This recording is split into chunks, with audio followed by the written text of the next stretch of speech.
Hello, fans, and welcome to This Day in Baseball, where we're going to bring you a full radio broadcast of today's game. And before we do that, I just want to thank Classic Baseball Radio, and there's a link in the notes where you can check out their full channel. They have many great radio broadcasts. And while you're listening to today's game, if you want to check out much more about the game and the players, look on the links below, and you're going to see links to player pages, the date the game happened, the year it happened, and the play-by-play. Enjoy the game, and check out the links while you're watching the game, and please don't forget to hit the subscribe button so that every time new content comes out, you're going to get that firsthand. And thank you again for checking out This Day in Baseball, and enjoy the game. Good afternoon, baseball fans. This is Ken Coleman, along with Pee Wee Reese, welcoming you to Busch Memorial Stadium and the 1967 World Series. Brought to you by Salem Menthol Cigarettes. You'll find Salem refreshes your taste. By B.F. Goodrich, the straight talk tire people. By Chrysler Corporation, makers of Plymouth, Dodge, Chrysler, Imperial, and Dodge trucks. And by the new Gillette Super Stainless Steel Blade, the spoiler. Welcome to the fifth game of the 1967 World Series. The St. Louis Cardinals have an edge of 3-1. And the forecast this morning was again for cloudy, cool weather. But the weatherman was throwing another curveball today, as it's turned out to be a very sunny and nice day. Well, Pee Wee Reese, you've been through World Series competition before. You know the task that's facing the Boston Red Sox today and the pressure that they must feel, knowing that they have got to win all the rest of the way in order to become the champions, while the Cardinals have a chance to finish it up at home. So what is your reaction to this afternoon's game? Well, Ken, after talking to both the Cardinals and the Red Sox, the Cardinals definitely have that old momentum, as we say. They think they're going to finish it here today. The Red Sox in the American League, no one gave them a chance to win it. They were 100-1 odds. They came on to win it. No one thought they could win that game on Saturday and Sunday up in Boston when they played the Minnesota Twins. They won that. Being down 3-1 in the World Series history, only 3 other teams have come back to win the series. If anyone can do it, Ken, I guess the Boston Red Sox can do it. Well, we'll see what happens, and the burden will fall on the broad shoulders of a young man warming up down in the left field corner, Jim Lonborg, who will be opposed by Cardinal left-hander Steve Carlton. And we'll tell you more about those young men in just a moment. But first, we would like to mention that this broadcast is authorized under broadcasting rights granted by the Commissioner of Baseball, solely for the entertainment of our listening audience, and any publication, rebroadcast, or other use of the descriptions and accounts of this game without the express consent of the Commissioner of Baseball is prohibited. Jim Lonborg will pitch for the Boston Red Sox in today's game, which is the 375th game in World Series history. American League teams have won 205 games. National League teams have won 166 games, and 3 have ended in tie scores. This is the 64th World Series, and the American League teams have a 38-25 edge. But National League teams have won the series 8 times in the last 13 years. The Cardinals have a 7-3 record in series play and have won more series than any Major League team except the Yankees, who have won 20 and lost 9. The Red Sox have won 5 series and lost 1. The Red Sox percentage in series play of .833 is the best in the majors among clubs that have been in more than one. The only Red Sox loss in the series was in 1946 to St. Louis, 4-3.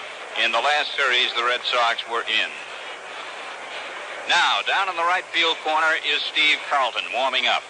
He was 14-9 this year, 17-12 lifetime, 6 foot 4 inches tall, 195 pounds, 22 years old, born in Miami, Florida, and now resides in North Miami. A graduate of North Miami High School in 1963, he attended Miami-Dade Junior College, majoring in business administration.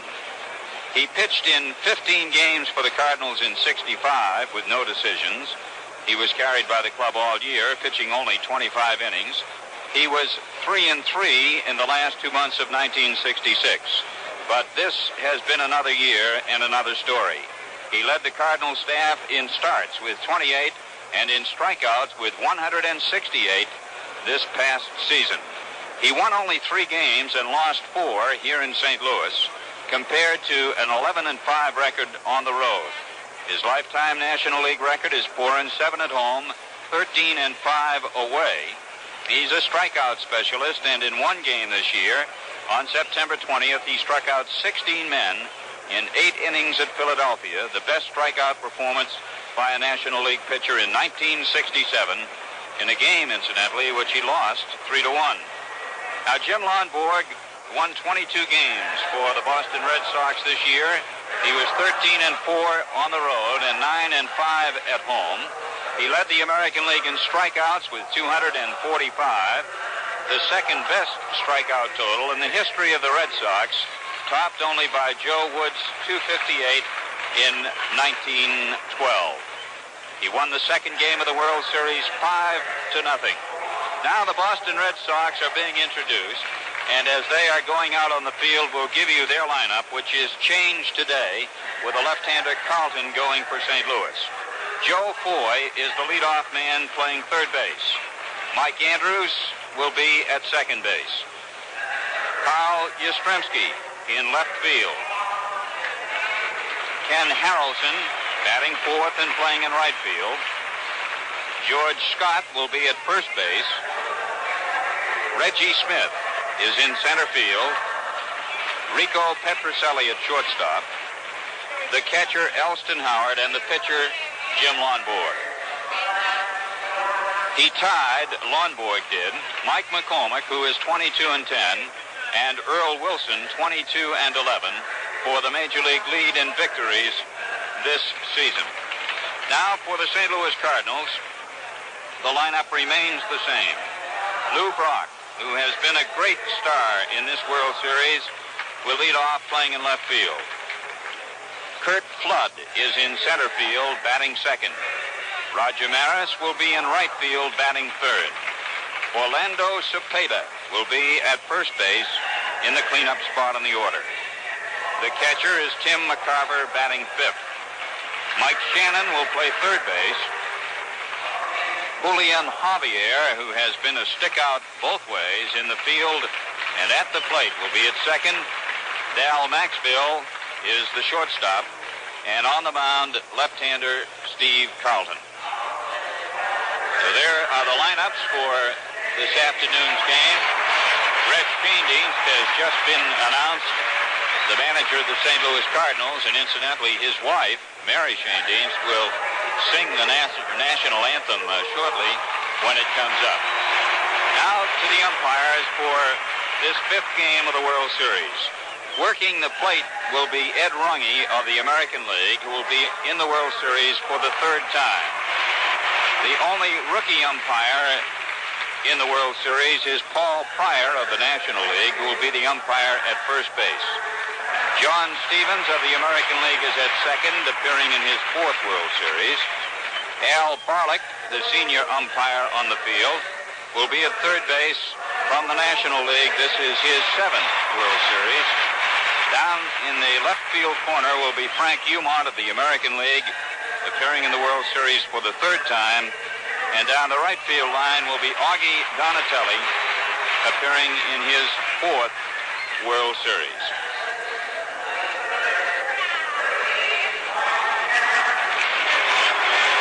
This could be the last game of the World Series, or if it is not, these teams will fly out of here tonight, and the series would resume in Boston on Wednesday. Tomorrow is an off day. That is, if Boston can pull it out. And as Pee Wee Reese mentioned, the Red Sox have been the kind of club who this year have won the games they have had to win. There are many old cliches about World Series competition, such as the point of no return and there is no tomorrow. They are old, they are cliches, but they are true when it comes down to the Red Sox situation here this afternoon. And again, we have really been blessed with a beautiful day after the forecast had been for very cloudy weather. Now, the fans are rising, and Mrs. Red Shanedienst will sing the national anthem.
National Anthem sung by Mrs. Red Shanedienst here in St. Louis.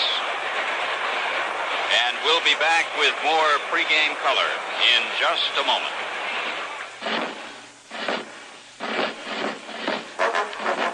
I've done it again. Done what again? Come out without cigarettes. Well, here, try one of mine. Oh, that's okay. Here, try one of mine. Have a Salem. Salem is the menthol cigarette that refreshes your taste for you. Salem is the menthol cigarette all of America's turning to. When you buy a menthol cigarette, don't take anything but the best. Salem is the menthol cigarette, the one brand that outsells all the rest. One of mine. Turn to Salem for the taste that springtime fresh.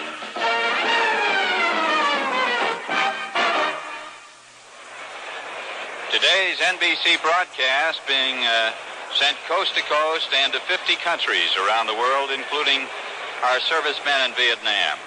And to remind you again of the dimensions of Bush Memorial Stadium, it's 330 feet down the lines in left and right field, 386 to the power alley in left and also to right field, and 414 feet to straightaway center field. The umpires, after the conference at home plate, have gone out to their respective spots. Steve Carlton has finished his warm-up throws, and Jim Lonborg is still throwing down in the corner in left field. Now, a former Cardinal manager and, as a matter of fact, a former Boston Braves manager, so there's a touch for both cities here, Billy Southworth throws out the first ball. Frankie Frisch, a former Cardinal Flash and now a New Englander living in Rhode Island, threw out the first ball yesterday. Billy Southworth tossing it out to catcher Tim McCarver, and the flash bulbs are popping around down there. And the Cardinals are now taking the field. So here we go. Game 5 coming up, and we'll pause 10 seconds for station identification.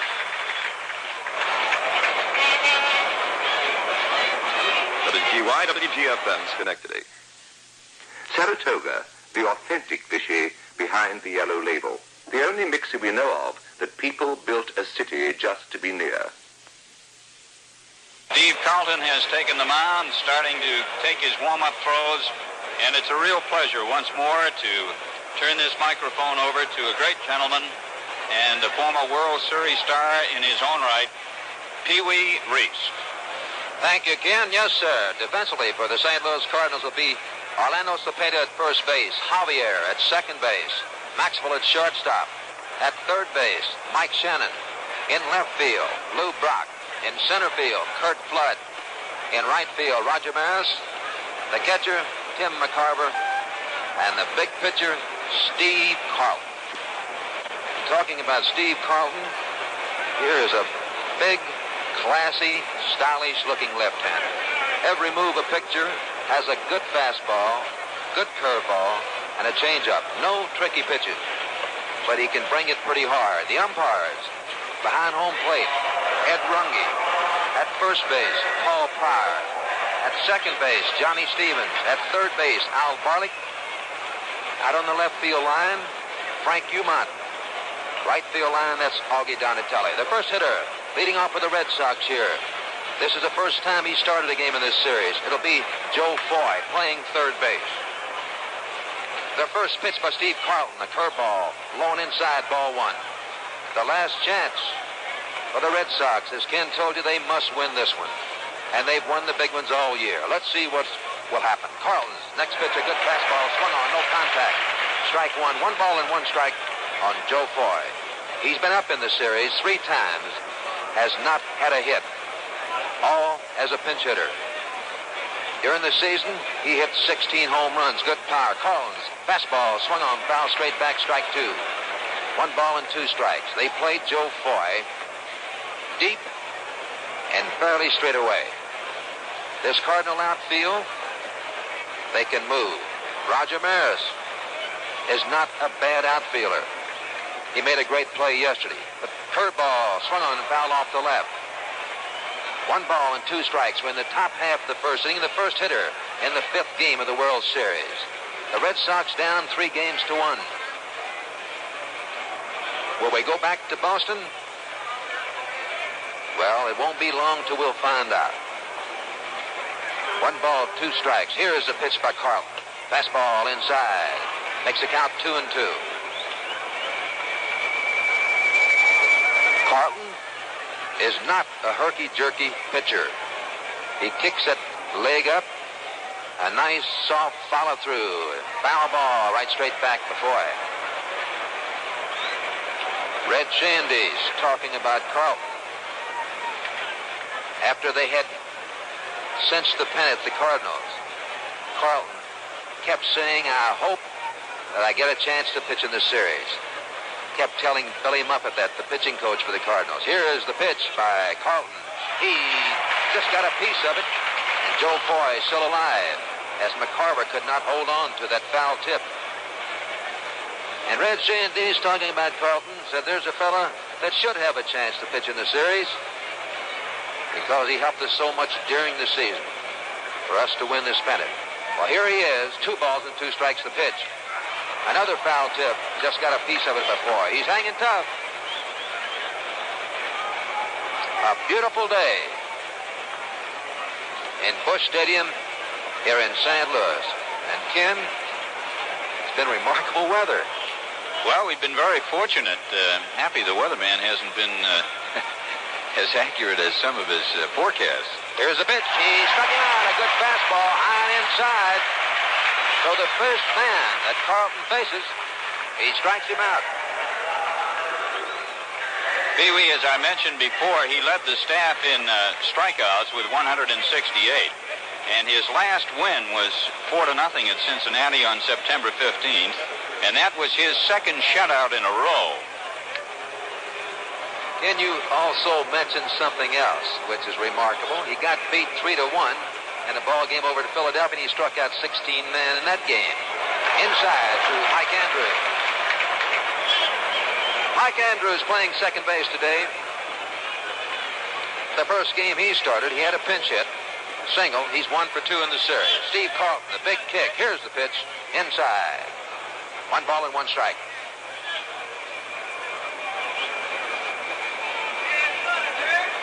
Mike Andrews chokes up on that bat. Carlton into the windup. Here's the pitch. A curveball swung on and foul out in front of the plate. McCarver chasing the ball down. Well, so far, the only thing that they were concerned about, Carlton's control, looks to me like it's pretty good. He's been right around that plate so far today. This fellow at the plate, Mike Andrews, did a great job for Dick Williams this year.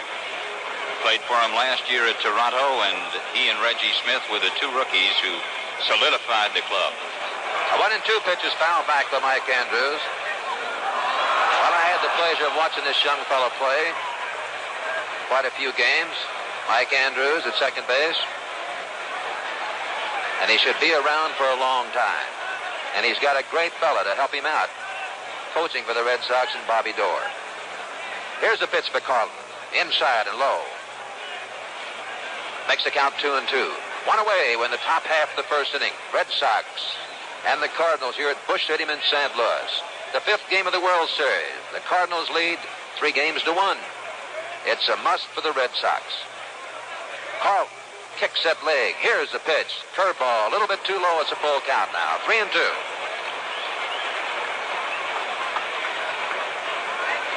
We have 3 new players in the Red Sox lineup today.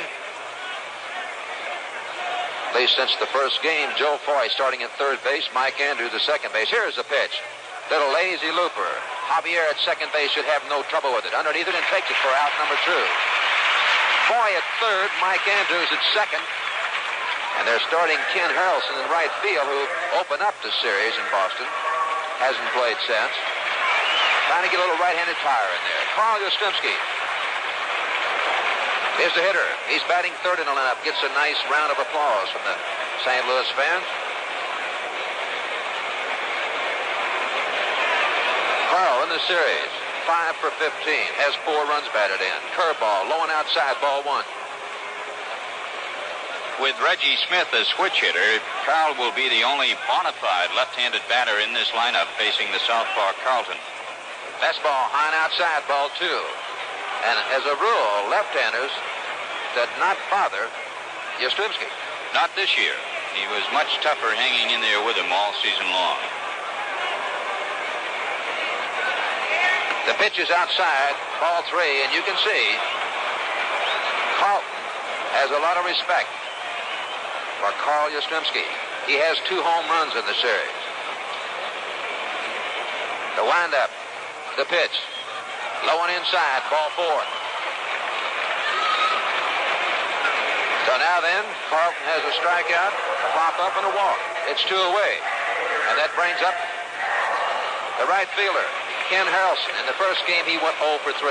Harrelson has good power. He's the fellow that came over to Kansas City, came over from Kansas City to Boston. When he first came with Boston, got 2 or 3 big hits. Carlton checks the runner at first base, Yastrzemski. Here is the pitch. Grounder out to the shortstop. Maxwell flips the ball over to Javier, forcing out Yastrzemski. And that's all for Harrelson, and that's all for the Red Sox here in the top half of the first inning. So the score here at Busch Stadium, the Red Sox nothing, and the Cardinals coming to bat. Well, most of us enjoy watching the strategy of these World Series managers. When one of them sends up a left-handed pinch hitter, the other is just likely to counter by waving a southpaw to the mound. For every move, there's a counter move, right? Well, you know, it won't be long now before a winner makes its move, and all of us are going to have to meet it. And when ice and snow cover the road, the safest counter move you can make is B.F. Goodrich Trailmakers Silvertown Snow Tires. Trailmakers give your car real digging power. The deep biting edges dig in to keep you going. The 4-ply nylon cord construction means many winners of safe driving miles. BFG Trailmakers Snow Tires can be yours for no money down. And installation, it's free. If you need extra traction, you can get your Trailmakers with steel safety studs. So don't be outmaneuvered by snow and ice.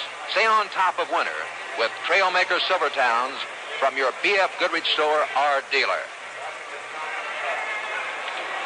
Out on the mound, Jim Lonborg is taking his warm-up throws as we get ready for the last half of the first inning. The Red Sox were scoreless in the top of the first. Lonborg, 6'5" tall, 200 pounds. They call him Gentleman Jim. This is the 5th World Series game, and the Cardinals have used the same batting order in each one. And in 1964, the Cardinals used the same 8 starters in each of the 7 games, although the order was not the same in every game. Lonborg has completed his warm-up throws and will pitch first to Lou Brock. And once again, here is Harold Pee Wee Reese. Okay, Ken. As you can hear, Lou Brock, a dandy little left fielder for the Cardinals, gets a nice round of applause by the fans, and he has deserved it. In the series, he has scored 8 runs, 8 for 16. Lonborg's first pitch to Lou Brock. Fastball just got that outside corner, strike 1. And what a game as Lonborg pitched up in Boston. Pretty hard to improve on that one. He just gave up 1 hit to Javier. Let's see what he can do today. Here's the pitch by Lonborg. Ball hit out into right center. That ball is hit hard. Harrelson going back. He one-hands the ball. A nice running play by the right fielder, Ken Harrelson, out in right center. Lou Brock hit that ball hard. But Harrelson, playing Brock deep, made a fine running play. So it's 1 away. Elston Howard out to talk to his pitcher Lonborg. And that brings up Curt Flood. He's 3 for 16. The thing that the Red Sox have to do is to try to keep these 2 fellows off of those sacks. Curt Flood tries to bunt one down at third baseline. Foy. He was waiting for him. He was in a couple of steps. 1 strike on Curt Flood. Lonborg, that familiar stance of his, kicks that leg. Here's a pitch. Curveball way outside, ball 1. 1 ball and 1 strike on Flood. We're in the bottom half of the first inning here at Busch Stadium in St. Louis, the 5th game of the World Series. Ken Coleman and I'm Pee Wee Reese bringing you today's game. Certainly hope that you'll enjoy it. Jim Lonborg, here's the pitch. Curveball. Little low and outside, ball 2. 2 balls and 1 strike on Flood. Coaching at third base, Joe Schultz for the Cardinals. At first base, Dick Sisler. Lonborg shakes his head. He doesn't want that one. Elston Howard moves outside. Here's the pitch. A high hopper to Foy at third base. He takes it over to George Scott, and that's all for Curt Flood. So it's 2 up, 2 down here in the bottom half of the first inning. Pee Wee, we have an interesting sidelight on World Series. As we've said, all of the executives appear, and whether this means anything or not remains to be seen. But George Selkirk, the general manager of Washington, has given Bing Devine of the Mets permission to speak to your old teammate, Gil Hodges. The first pitch by Lonborg to Roger Maris is outside. Roger acted like he wanted to butt one down at third baseline. Well, there's been a lot of talk about Hodges going to the Mets. Ken, if that's what he wants to do, the best of luck to him. Done a good job over at Washington. Roger Maris hits a grounder to George Scott. Will he take it himself? Yes, sir. He waved Lonborg away, steps on the bag. That's all for Roger Maris, and that's all for the Cardinals here in the bottom half of the first inning. So the score here at Busch Stadium after 1 inning of play, the Red Sox nothing and the Cardinals nothing. Hello, this is Petula Clark for Plymouth 68. And the beat goes on. Yes, the beat goes on. Last year, over 250,000 owners of other low-price cars were won over to Plymouth. It started a movement, a momentum, a beat. And the beat goes on. Styles have come and surely styles will go. But Plymouth beauty is not a fad, you know. Beauty's got what you've been looking for. It delivers looks and so much more. And the beat goes on. Yes, the beat goes on.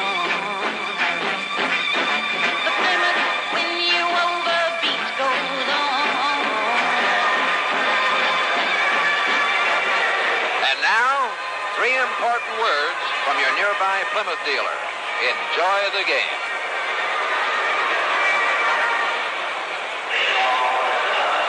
Memorial Stadium as we move into the second inning of play.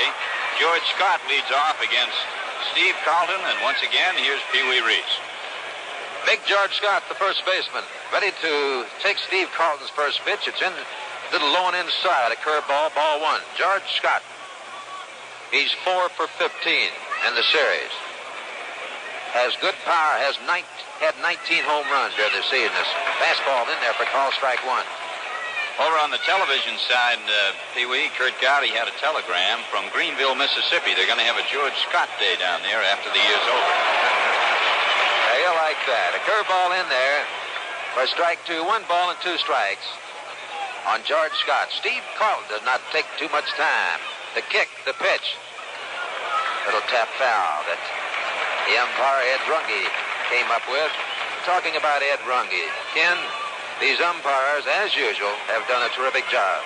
Tremendous job in this World Series. I don't think there's been one real squabble all the way through. George Scott. He struck him out. The ball gets away from McCarver. McCarver is going back for the ball down to first base. George Scott.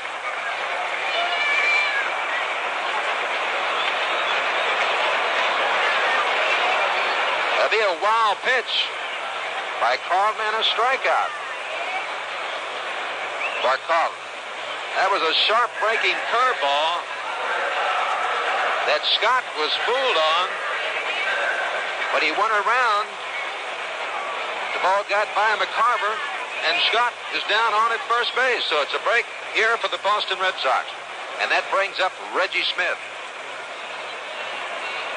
Carlton looks over George Scott at first base. The kick, here's the pitch. Reggie Smith batting right-handed against Steve Carlton, a left-handed pitcher. You know, there's an old saying, you can't steal first, but that's about the closest thing to it, I guess, Pee Wee. Carlton looks over at Scott. Here's the pitch. Ball hit hard out into center field. Curt Flood right back underneath it, and he takes it for out number 1. George Scott tags up at first. And Ken, if there's any doubt about Curt Flood's arm, well, that was a tremendous throw in. The ball was hit well, and the Red Sox, like most clubs in that situation, had Scott tagging up, and he bluffed toward second and smartly did not go. He would have been had easily. And the Red Sox ball players have been very much impressed by Flood throughout this series with his great speed and defensive ability in that outfield. One away. George Scott still on at first base. Petrocelli, the hitter. Curveball, tried to check his swing, Petrocelli did. It's in there for call strike 1. Petrocelli is a better hitter and is 1 for 11 in the series. Carlton pitch to Petrocelli, fouls it straight back, and it's strike 2.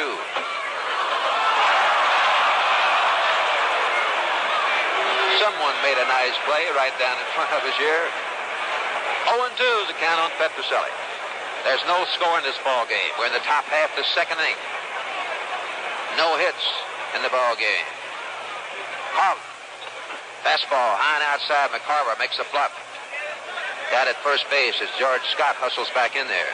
1 ball and 2 strikes. It's 1 away. Carlton looking down at McCarver. Doesn't want that pitch. He steps off the rubber. George Scott taking a short lead at first base. Scott does not have bad speed for a big fella. Here's a pitch, a curveball hit out into right field. Roger Maris backs up a couple of steps. He's underneath it. Scott back into first base. So it's 2 away. And that brings up the big catcher, Elston Howard. Howard in the series, 1 for 8.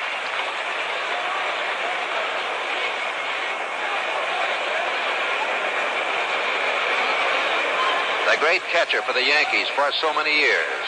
Carlton. The kick. Here's the pitch. McCarver down to first base. Cepeda did not make a tag at Scott. He's back in there easily.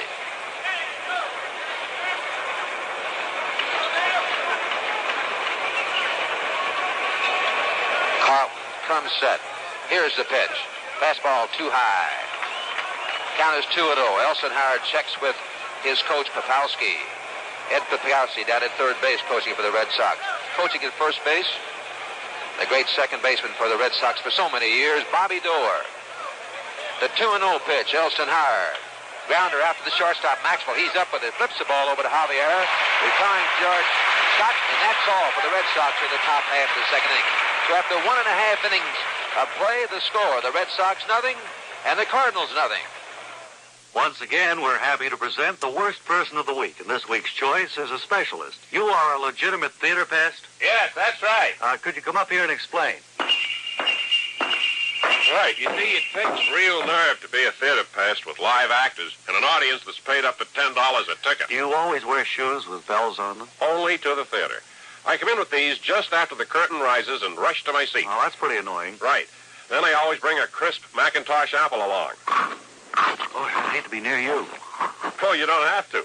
When I get a sneezing fit, it can be heard in the balcony. Oh, you're a terror. I try. In romantic scenes, I love to make a sound. Awful. Now, what's this about your leaving your family defenseless? Yes. You see, my entire family uses Right Guard deodorant, which they love because it's a spray. Oh, my family, too. Right. Anyhow, they never get to use the Right Guard because I take it to the theater to hiss the villains. Great, huh? This is Ken Coleman along with Pee Wee Reese at Bush Memorial Stadium. It's the last half of the second inning, and Orlando Cepeda will lead off. The Cardinals win in order in the first inning, although Brock hit the ball very hard, and Harrelson made a fine running catch in right. Pee Wee? The first pitch by Lonborg to Cepeda is in there for call strike one, a fastball. Cepeda in the series, 2 for 15, has 1 run batted in.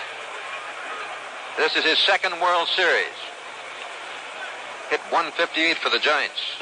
A swing and a miss, strike 2. When the Giants played in the series in 1962. Here is one of the most feared hitters in the National League. The big right-hander, Orlando Cepeda.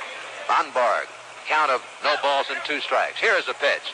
Fastball high and inside, 1 ball and 2 strikes on Cepeda. Defensively for the Red Sox, George Scott at first, Mike Andrews at second base, Petrocelli at shortstop, Joe Foy at third base, and left field, Yastrzemski, in center field, Reggie Smith, right field, Ken Harrelson, and the catcher is Elston Howard, the pitcher is big Jim Lonborg. And here's the pitch. Curveball, swung on, miss, strike 3. So that's the first strikeout of the 22-game winner, Jim Lonborg. And he also has a big win in the series here for the Red Sox, the only game that they've won. Tim McCarver, in this series, he's 2 for 13. In the 64 series, the last time the Cardinals played, he led with 478. See, he hit pretty good in that 64 series. A real fine catcher. 1 ball, no strike on Tim McCarver. Lonborg looking down at Elston Howard. Elston Howard moves inside with a target. That's where it was, a little bit too much inside. 2-0 the count on Tim McCarver.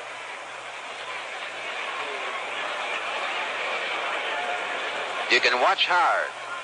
He's the type of catcher that moves in. He moves out. He moves up and he moves down. Some catchers will just hold that target in one spot. Howard moves around. Lonborg with a count of 2 balls and no strikes on McCarver. Here's the pitch. Little lazy looper out into left field. Yastrzemski coming in fair territory and short left. Underneath it and takes it for out number 2. So Lonborg has not had too much trouble so far in this ball game. We're in the bottom half of the second inning. A fly out for Brock. Kurt Flood grounded out. And Roger Maris grounded out to George Scott unassisted. So he's retired 5 men in a row. Lonborg against Steve Carlton. They're both big, tall, lanky boys. Lonborg a right-hander and Carlton a left-hander. Mike Shannon, the first pitch, he pops it up. Elston Howard flips it, mashed away from him. Underneath it, and takes it for out number 3. So it's 3 up and 3 down here in the bottom half of the second inning. So the score after 2 innings of play, it's still the Red Sox nothing and the Cardinals nothing. Hi, honey. I'm home. Hi, I'm upstairs. I'll be down in a minute. Okay. Have a good day? Oh, yeah. Horrible. Yeah, lost your job again, huh? Yeah. I bought some new super king-size Winston cigarettes today. They're on the table in the hall. In the gold and red pack? That's right. Great taste. It's not how long you make it. It's how you make it long. Took our son to the dentist today. What happened? 20 new cavities. Ouch. Wowee. Well, I can't find the money. Oh, listen, John. Maybe they're in the table on the other side of the living room. What's the table doing over there? What'd you do, rearrange the furniture again? No, John. I always keep the table over there. John? Yeah. Cynthia? Mr. Fredericks, are you in the wrong house again? Tastes good. Tastes good. It should. It should. It's Winston. Ken Coleman and Pee Wee Reese, bringing you to the 5th game from Busch Stadium. Ken, what is Lonborg's real strong pitch? You saw him all year. Well, he has a great sinking fastball, I think is his best pitch, Pee-wee. But oddly enough, when he's high with a fastball, it will jump some. And that's one of the reasons he became a strikeout specialist this year. Steve Carlton, the first pitch to Lonborg. He tries to push one down the first baseline. It's foul, strike one. You know, that brings back a lot of fond memories to Boston fans because in the 6th inning of the final game of the season against the Twins, Lonborg led off by dropping a bunt down third, and that started the 5-run outburst that won the American League pennant. I remember well. We were doing that game. It kind of upset everything for the Minnesota Twins. Here's the pitch by Carlton to Lonborg. A fastball is high and outside. 1 ball and 1 strike. Lonborg is not a bad hitter for a pitcher. He hangs tough. The 1-1 pitch by Carlton. Here it is. Fastball right down in there for call strike 2. No hits, no runs, no errors by the Red Sox. No hits, no runs, no errors by the Cardinals. We're in the top half of the 3rd inning. Lonborg against Steve Carlton. Here's the big left-hander's pitch. He throws his bat. Is it a foul ball? It's a foul ball. Mike Shannon down at third base. The bat went out toward the pitcher, Steve Carlton. The ball went down third baseline. It was just barely foul, as Mike Shannon would have had no trouble with throwing Lonborg out. Well, he did that in the first game of the World Series accidentally and has done it again today, making like Minnie Minoso a little bit. Tony Oliva. Yeah. Tony Oliva, the Minnesota Twins. I think he leads the league in throwing bats. He's also a pretty good hitter. 1 ball, 2 strikes on Jim Lonborg. Carlton's pitch. Fastball, swung on, miss. Strike 3.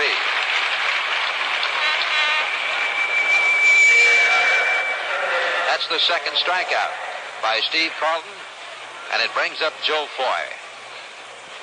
Actually, Pee-wee, it's the 3rd. You remember Scott struck out and reached first on that wild pitch. Easy not to remember that one, I guarantee you. Thank you, Ken. The first pitch to Joe Foy, in there for call strike 1. Yeah, George Scott struck out. The ball got away from the Carver.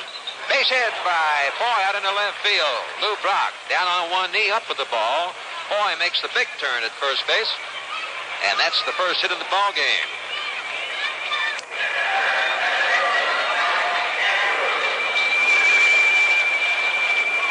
Last year, Foy was a great second-half hitter for the Red Sox. That was his story again this year, although Joe has not been playing regularly of late. But he and George Scott were picked as rookies of the year last year because Scott had a great first half and Foy a great second half for Boston. Mike Andrews, the first pitch to him. He tries to bunt one down the third baseline. Mike Shannon up the ball. He can't pick it up. Mike Shannon at third cannot find a handle. Foy moves down to second. And Mike Andrews on at first base.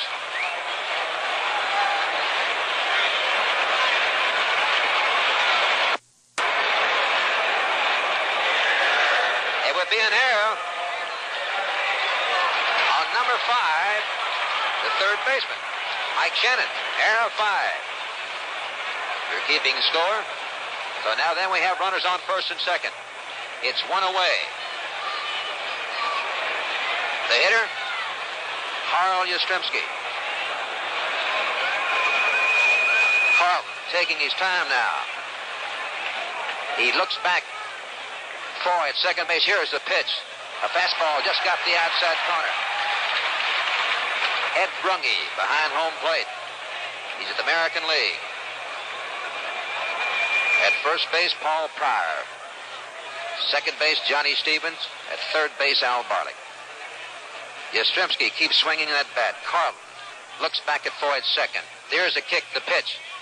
A curveball just got the outside corner. Strike two. 0-2 on Yastrzemski as Carlton makes two real good pitches. Looks like they're trying to keep the ball outside on him, Ken. They've been doing that, and Carl has been trying to pull it. But I have a feeling today that he's going to go with the pitch, especially in this type of situation, if he can get anything to hit at.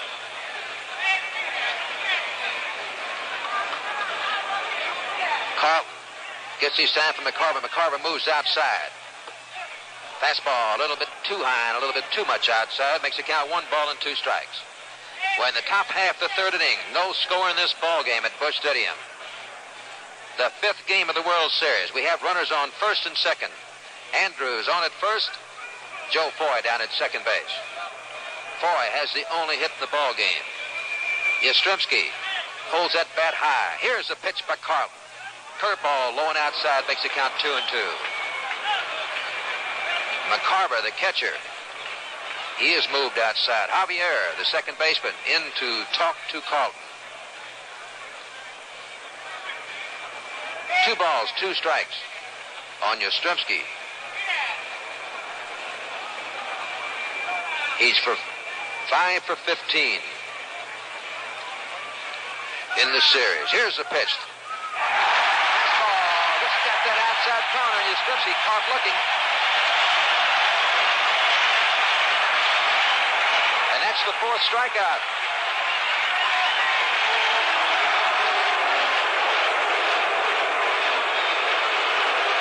For Steve Carlton, Yastrzemski was a little unhappy with that call. A fine pitch for Steve Carlton, low and outside. Just nipped that black part of the plate.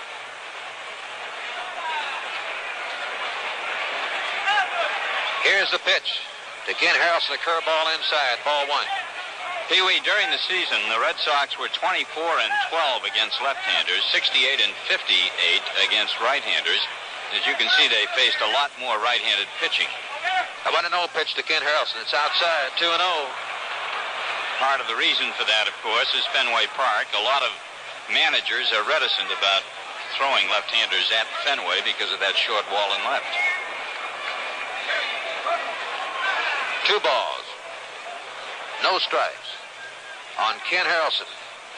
Carlton looks back at second and 4. Here's the pitch, a fastball and a dandy in there. 2 balls and 1 strike. Carlton on the year. He won 14 games and lost 9.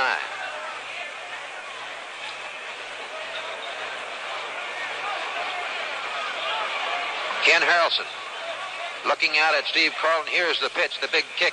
It's a ground ball in the hole. It's a base hit. Lou Brock in for the ball. Here comes Joe Foy in to score the first run for the Red Sox. And the Red Sox lead in this ball game by a score of 1-0 as Ken Harrelson gets a base hit in the hole out in the left field to score Foy from second base. Moving down to second was Mike Andrews. And on at first base, Ken Harrelson. And that brings up George Scott.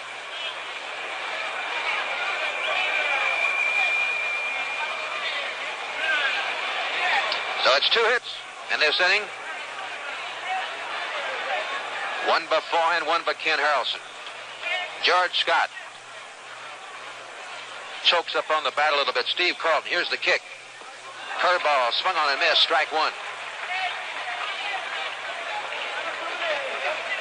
A beautiful day here in St. Louis. And this is a beautiful ballpark. If you're ever in St. Louis, come out and see us. You'd love it. Fastball in there. Call strike 2. On at second, Mike Andrews. On at first, Ken Harrelson. The Red Sox lead by a score of 1-0. They're battling to stay alive. They have to win this one. Steve Carlton. Here's the pitch to George Scott. Little lazy looper going out into right field. Roger Maris underneath it and takes it for the third out. And that's all for the Red Sox here in the top half of the third inning. But they came up with one big run. So the score after 2.5 innings of play, it's the Red Sox 1 and the Cardinals nothing. Notice how some infielders have the uncanny knack of always being right in front of the ball. They're in position and they're on their toes. And when the grounder comes, they're right there to make the play. Well, you know, most defensive drivers have the same ability. They know how to anticipate trouble and to be ready when it comes. When winter comes, it won't be long now, they get set for snow and icy roads with a set of new snow tires. And the snow tires many good drivers prefer are B.F. Goodrich Trailmaker Silvertowns. They're built of the toughest 4-ply nylon cord and have the deepest biting edges you can buy. The Trailmaker tread is wide and deep, sends you over icy roads with sure-footed safety. Trailmakers are quiet, too, and they won't put you into the poorhouse either. You can get your Trailmakers for no money down. If you want steel safety studs, your B.F. dealer can handle that, too. So get into position for winter right now. Get Trailmaker Silvertown snow tires from your B.F. Goodrich store or dealer. Ken Harrelson's ground single into left field scored Joe Foy in the top of the third, and it is 1-0 Boston as we get set now for the last half of the third inning at Busch Memorial Stadium. Jim Lonborg, retired 6 men in a row. He's now facing Javier, the fellow that got the only hit off it in the last game. A fastball just got the outside corner. Strike one.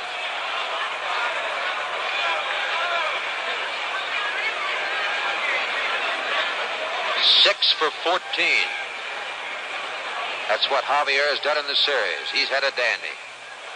Fastball swung on, foul straight back, strike two. You have to like this Lonborg. You'd never see him pitch. He's always around the plate. Very seldom walks more than 2 or 3 men a ball game. He attacks the hitter. He's not afraid to let him hit the ball. The 0-2 pitch to Javier. Here it is. Fastball right back to him on one hop. Lonborg flips the ball over to George Scott at first base, and that's all for Javier.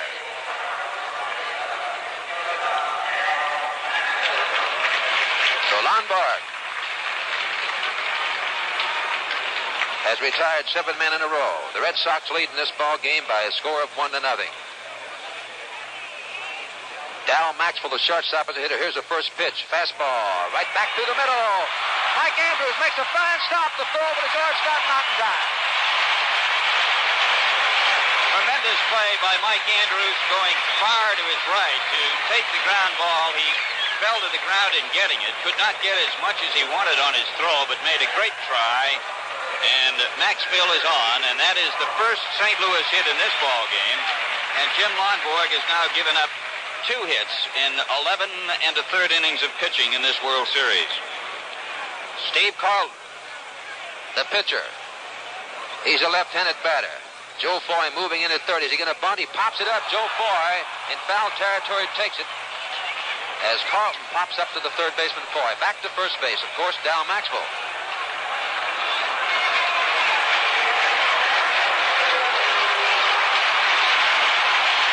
So it's 2 down.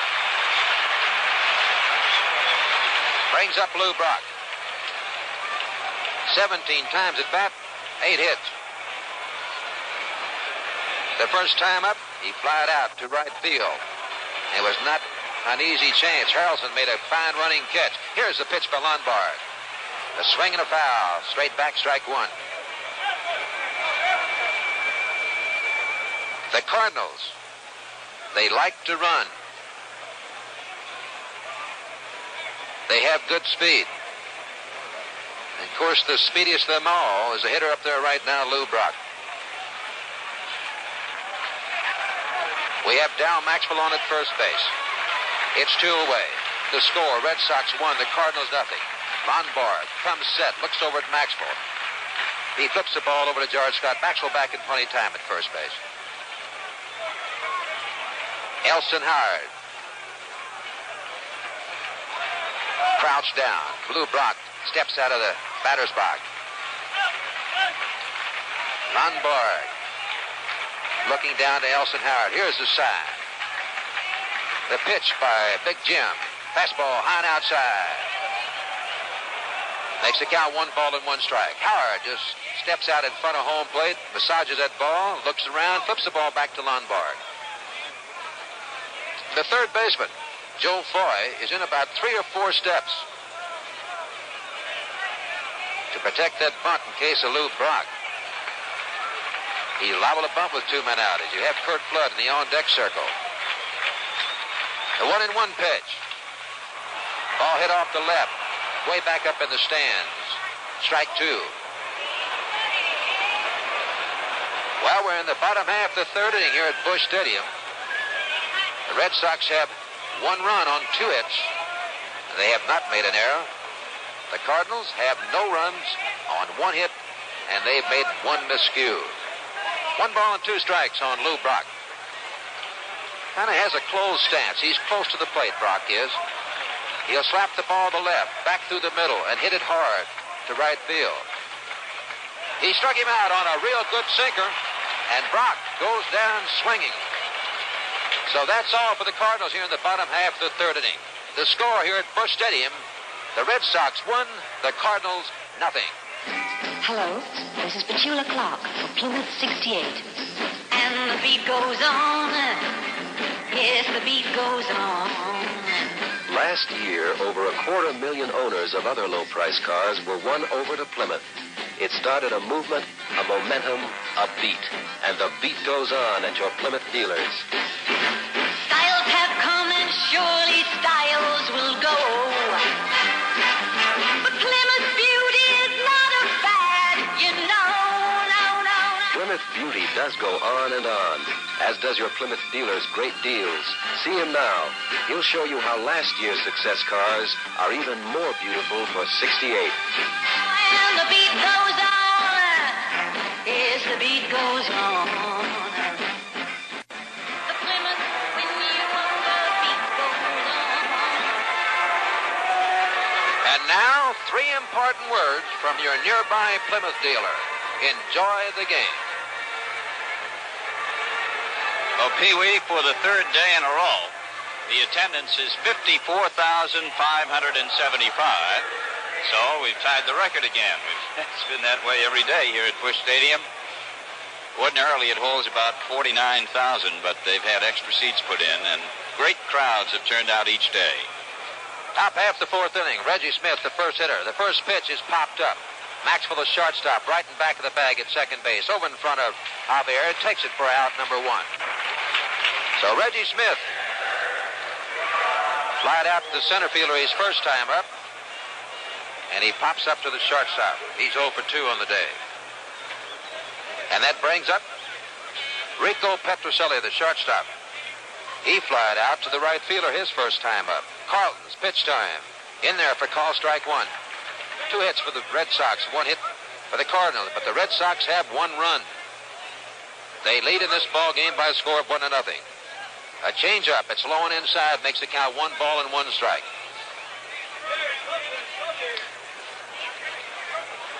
Carlton, the kick, the pitch, curveball, started to have a cut. Petrocelli did, held up. It's too low, 2 balls and 1 strike. Ken, one thing I've noticed about pitching on both teams, they do not take too much time on that rubber. Fastball hit down to third base. Mike Shannon makes a great play. The long throw over to Cepeda to get Petrocelli. A dandy play by Mike Shannon as he backhanded the ball at third base and made the throw over. And as you said, Pee-wee, they are not in this World Series taking very much time. And of course, I think infielders, and I know you could comment on this, like it that way because it keeps you right up on your toes all the way. Outfielders too. Elston Howard, the first pitch for Carlton. It's too low. Ball 1. You're so right, Ken. Anytime that you get a pitcher out there that gets back up on that rubber and throws without looking around, gets the ball over the plate, the infielders are always on the toes. They're always ready. Always enjoyed playing behind the man that got the ball over and didn't take too much time. The 1-0 pitch to Elston Howard. There's a ball hit out in the right field. Roger Maris going back. Can he catch it? Right over near the stands in foul territory. Takes it. for out number 3. That's all for Elston Howard, and that's all for the Red Sox in the top half of the 4th inning. So after 3.5 innings of play at the score, the Red Sox 1, the Cardinals nothing. Your new Technocrat razor gives a very nice shave.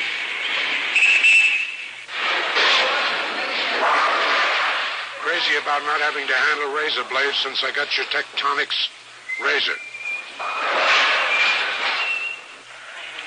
Mr. McGovern, please cut to the grill. I like the light feel of your Technotic razor. The hard-pronouncing, easy-shaving Gillette Techmatic. Ask your face about it. Heads Up Hair Groom has come up with a nice discovery for the man whose hair gets mussed. If you used Heads Up this morning, don't put more Heads Up on. You can regroom your hair anywhere you are with just a little water on a comb. Now, we don't know how many times water will bring Heads Up back to life again after one application. All we can say is try it and see. Heads Up Hair Groom in bottles or tubes by Gillette. We're going now into the last half of the 4th inning at Busch Memorial Stadium. The Red Sox lead the Cardinals by a score of 1-0. Kurt Flood will lead off against Jim Lonborg, who goes to the rosin bag and is about ready to work. And ready to tell us about it, once again, Pee Wee Reese. Kurt Flood, 0 for 1 on the day. He grounded out to the third baseman. His first time up. Jim Lonborg, the kick. Here's the pitch. A fastball just got that outside corner. Strike 1. A great-looking young pitcher, this Jim Lonborg. Here's the pitch. Curveball inside. Makes it count 1 ball and 1 strike. Flood will be followed by Roger Maris and Orlando Cepeda. This is the second World Series for Kurt Flood. Here's the pitch by Lonborg. It's hit off the right, back up in the stand. Strike 2. 1 ball and 2 strikes. He also played in the 1964 series. He had 200. He batted .335 in 1967. It was the 4th best average in the National League. Had a real fine year. Lonborg, curveball. Little lazy foul ball right in back of the stand of the fan. Booted, and the youngster got it. And he is very happy. Got himself a World Series souvenir. Like to see that. The 1 ball, 2 strike pitch by Lonborg to Kurt Flood is a little grounder down to George Scott. He runs over and steps on the bag and takes it himself.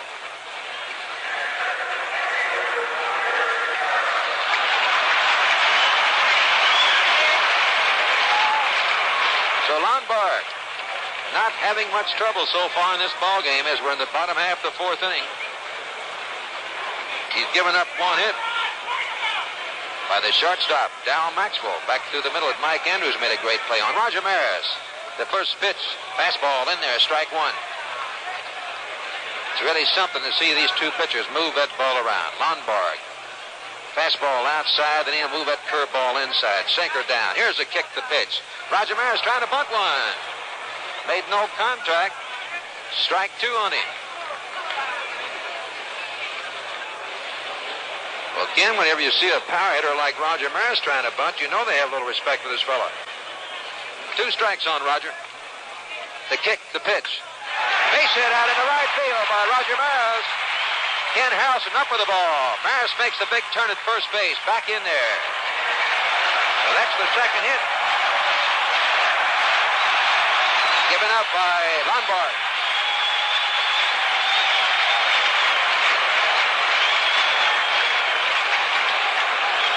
Orlando Cepeda,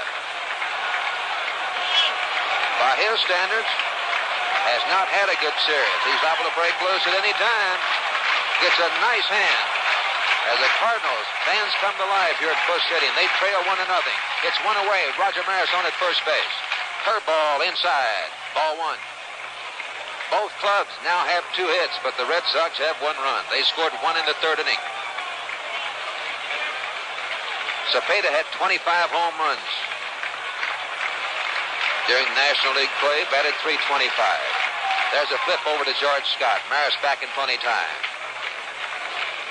A shortstop and second baseman in a couple of steps. They're waiting for that double play. Foy at third base, not too far off the line. Cepeda hits the ball everywhere. There's a flip to Scott at first base. Maris not taking too much of a lead. You have to play Cepeda just about straight away, except the Red Sox are playing a little bit right center. Reggie Smith is. The 1-0 pitch. The Lonborg kick. The curveball is too high, ball 2.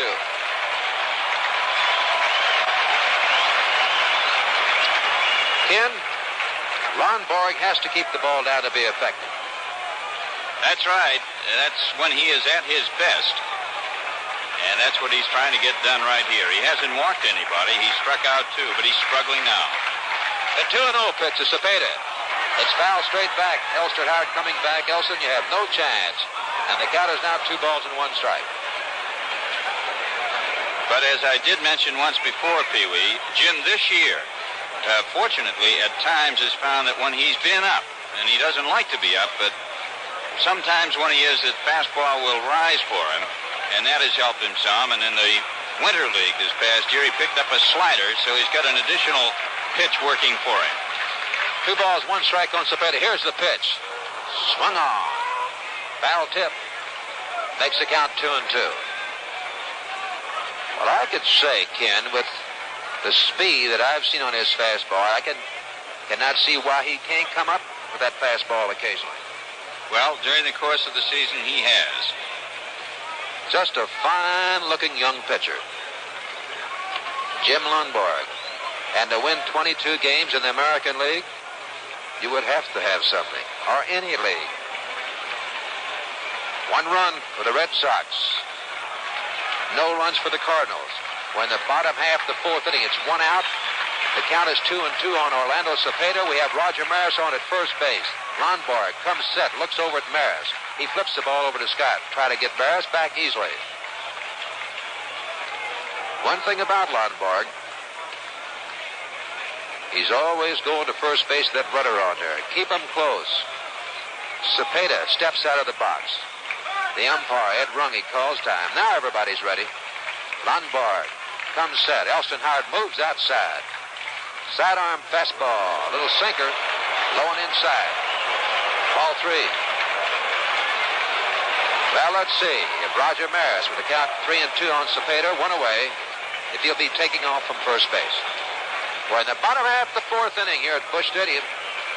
The Red Sox lead the Cardinals by a score of 1-0. The Red Sox trying to take the 6th game back to Boston. The 3-2 pitch, there goes Maris. There's a curveball hit out into left field. Can Yastrzemski get to it? He's going to be in foul territory. He's right over there near the stands. He takes it. And hustling back to first base, Roger Maris.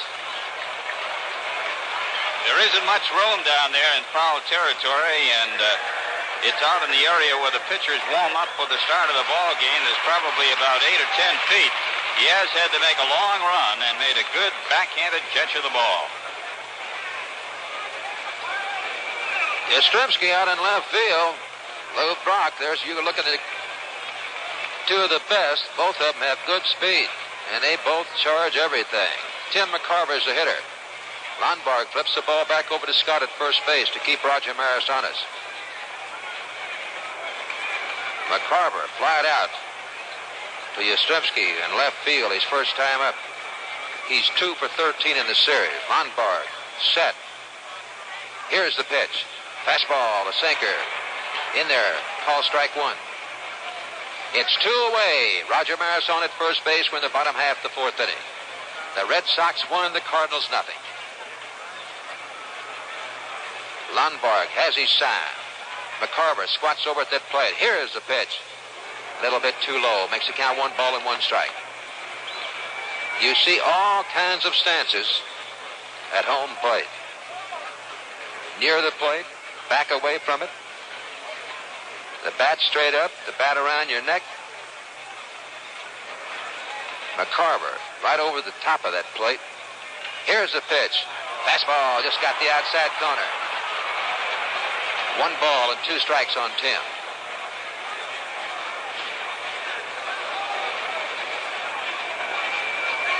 We've talked about McCarver's speed as a catcher. He led the National League catchers in '67 with 8 stolen bases. On at first base, Roger Maris.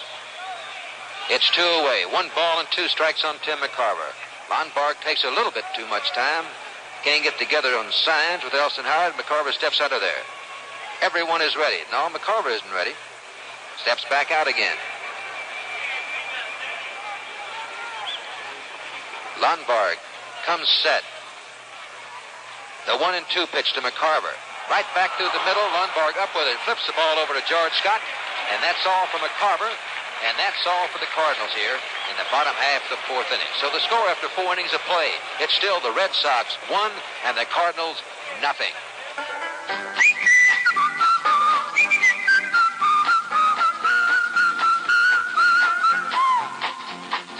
Whistling my favorite song, gotta get moving right along. Oh, I'd walk a mile for a camel. Walking you nowhere, gonna find real big flavor there. Yes, I'd walk a mile for a camel. I'd walk a mile for a camel. I'd walk a mile, wouldn't you? I've got one twin soul, little old shoe with a great big hole. Yes, I'd walk a mile for a camel. I'd walk a mile for a camel. This little message is strictly for smokers who've never tasted a Camel cigarette. Camel smokers, you know what we mean. You other guys, start walking. I'm Peter Reese, working with Ken Coleman. We're in the top half of the 5th inning here at Busch Stadium. And I've enjoyed these last 3 days working with this fellow, Mr. Ken Coleman, and it's a pleasure to turn the game over to him. Ken, come on in, pal. Okay, thank you very much. Lonborg is up, swings and misses on the first pitch for strike 1. Jim struck out in the 3rd inning. The Red Sox have a 1-0 lead. The outfield playing around toward right. Left-hander Steve Carlton kicks and throws. Lonborg fouls it back to the screen, and the count is strike 2. The Red Sox run came in the 3rd inning with 1 out. Joe Foy singled to left. Andrews sacrificed. Foy to second. And then Harrelson with 2 outs singled to left field, scoring Foy. Carlton delivers a strike called on the outside corner. Lonborg is down on 3 pitches. So there's 1 down in the Boston 5th inning, and Foy is coming up to the plate. Interesting sidelight on Lonborg. He's a Stanford graduate, but when they played at home this year, the last couple of times he's stayed at a hotel because it makes him feel like he's on the road where he has a better record. So a little bit of superstition was involved. Here's Foy, 1 for 2. He struck out and singled. Takes a call strike on the outside corner at the knees. Ed Runge of the American League working his 3rd World Series, calling the balls and strikes. Here's the windup and pitch by Carlton. Fly ball hit into center field. Flood going back. He's waiting. And about 400 feet away, he makes the catch. What a tremendous jump. Kurt Flood gets on a ball out in center field. He's waiting for balls that some other outfielders might still be going after. There are 2 men out now in the Boston 5th inning, and the batter is second baseman Mike Andrews. Mike has popped up to second and sacrificed in the 3rd. Boston with a 1-0 lead as we play in the top half of the 5th inning in this all-important game in St. Louis. Carlton gets the sign from Tim McCarver. Tall left-hander throws outside for a ball. The umpire at first base is Paul Pryor. At second, John Stevens. Al Barlick's at 3rd. Frank Umont down the left field line. Augie Donatelli in right. Pitch is swung on and missed, and a hard cut was taken by Mike Andrews. 1 ball, 1 strike. Carlton, a long, lean guy at 6'4", 195 pounds.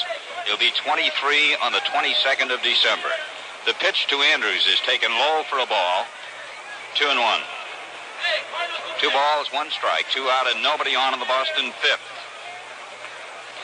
54,575 looking on a bright sunny day.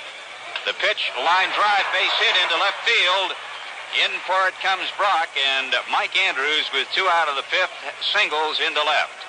Mike Shannon, the 3rd baseman, went diving to his left and made a good try on the ball, but could not quite reach the hard shot off the bat of Mike Andrews. So the batter is Carl Yastrzemski now. He has walked in the 1st inning. and was called out on strikes in the third. Andrews at first, 2 away. Cepeda holding against the base runner. Carlton, the left-hander, throws to first. The runner is back safely.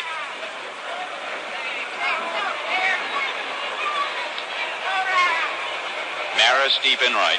Flood shaded into right center. The set by the left-hander in the pitch. Strike call. 1 strike on Carl Yastrzemski. 2-time American League batting champion. 321 in 1963 and 326 this year in winning the Triple Crown. The pitch is outside, 1-1. One other man won the Triple Crown and was tied for home runs, and that was former Cardinal great Joe Medwick. Yaz was tied with Harmon Killebrew of the Twins at 44. Here's the 1-1 pitch. There's a ground ball. Javier to his right, up with it, flips over to the shortstop Maxfield for the fourth play, retiring the side. So the Red Sox are out in the 5th inning. No runs, 1 hit, and 1 is left. After 4 1/2, the score is Boston 1 and St. Louis nothing.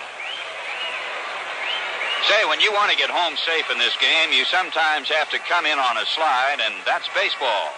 But when you're driving around on an icy road this winter, well, that's no time to play around. Sure-footed traction is what you need for safety. No sliding or skidding will do. And that's why we suggest B.F. Goodrich Trailmaker Silvertown snow tires. Trailmakers give you a solid footing even on the slipperiest road. The wide, modern tread takes hold, gives you the traction you need in the takeoff, and the deep biting edges take you around the turns without trouble. BFG Trailmakers are built with tough nylon cords to give you more safe driving miles. Sure, it's possible to pay less for a snow tire, but BFG's 4-ply nylon construction means many winters of safe driving. Get BFG Trailmakers Silvertown snow tires for no money down and free installation at your nearby BF Goodrich store or dealer. They're a good way to get a good start this winter.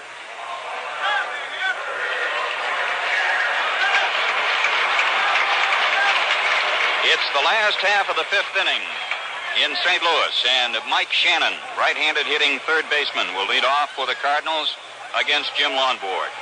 The Cardinals have had 2 men on in this ball game. With 1 out in the 3rd, Maxfield had an infield hit. With 1 out in the 4th, Maris singled to right. Here's the pitch. Shannon takes it low and away, ball 1. Mike fouled out to the catcher, Elston Howard, right in the batter's box, his first time up. He'll be followed by Julian Javier and then Dal Maxfield. WGY, WGFM, Schenectady. Strike called at the knees, 1-1. Shannon, 6'3" tall, just under 200 pounds. 28 years old. A native of St. Louis. He swings and misses on a low sinking fastball, and it's 1-2.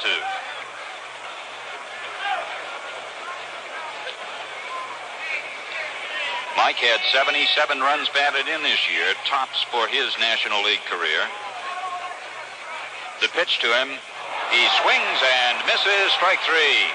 Looked like he was trying to hold back but couldn't. And Lonborg gets his 3rd strikeout, and there's 1 away in the 5th inning. Lonborg, in pitching the 1-hitter the other day in Boston,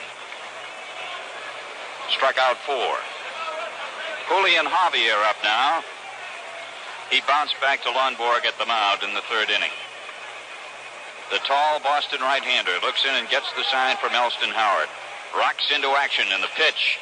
High pop-up toward 3rd in foul territory. Foy in front of the coach's box. Joe's got it for the out, 2 away. 2 down in the 5th inning. The Red Sox lead 1-0, and the batter will be Dal Maxfield. A very versatile performer who played all 7 games of the 64 series at second. Fine defensive shortstop of the Cardinals. The pitch to him, a breaking ball for a strike. It was low and away, and Dal wanted to hold back but couldn't. Strike 1. had an infield hit in the third when he hit a ground ball to the right of Andrews. Mike made a great stop on the ball, but couldn't get the Speedy Maxfield going to first. The pitch inside for a ball, 1-1. 1 ball and 1 strike the count. Lonborg kicks and fires. Maxfield takes it low and away. 2 balls and a strike. Dale has hit 2 homers during his major league career at the Polo Grounds in 1962 and here in St. Louis this year against the Mets. 2 balls, 1 strike. Lonborg throws. There's a slow roller toward third that is fouled. It must have hit off Maxfield's foot in the batter's box or in there and then out to Foy. 2-2. The Red Sox have 1 run on 3 hits. The Cardinals, no runs, 2 hits. There's been 1 error in the game by St. Louis.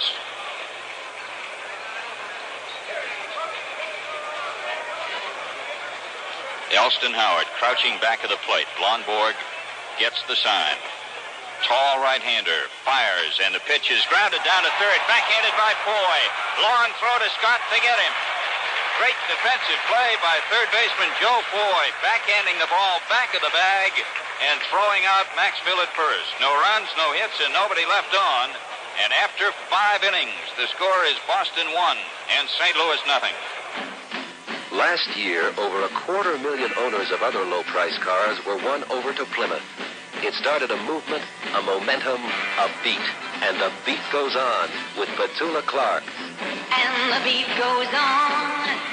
Yes, the beat goes on. The Plymouth, when you over, beat goes on. Maybe 1968 will be the year we win you over. Your Plymouth dealer has a lineup of 64 beautiful new models just waiting to steal your heart.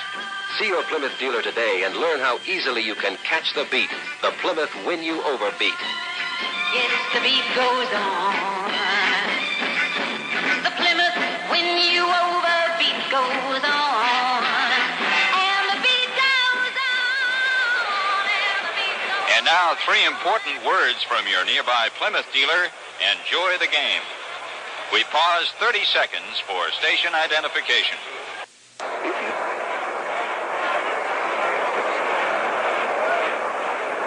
We're going in the top half this 6th inning. The first hitter will be Ken Harrelson for the Red Sox.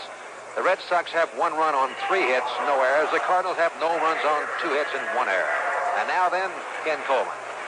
Harrelson hit into a force play his first time up, and in the 3rd inning, hit a ground single through the hole into left to score Foy with the only run of the game. Left-hander Steve Carlton, ready to work for St. Louis. The young fella's done a brilliant job this afternoon. Kicks and throws outside for a ball. Scott is on deck, and Smith will bat third.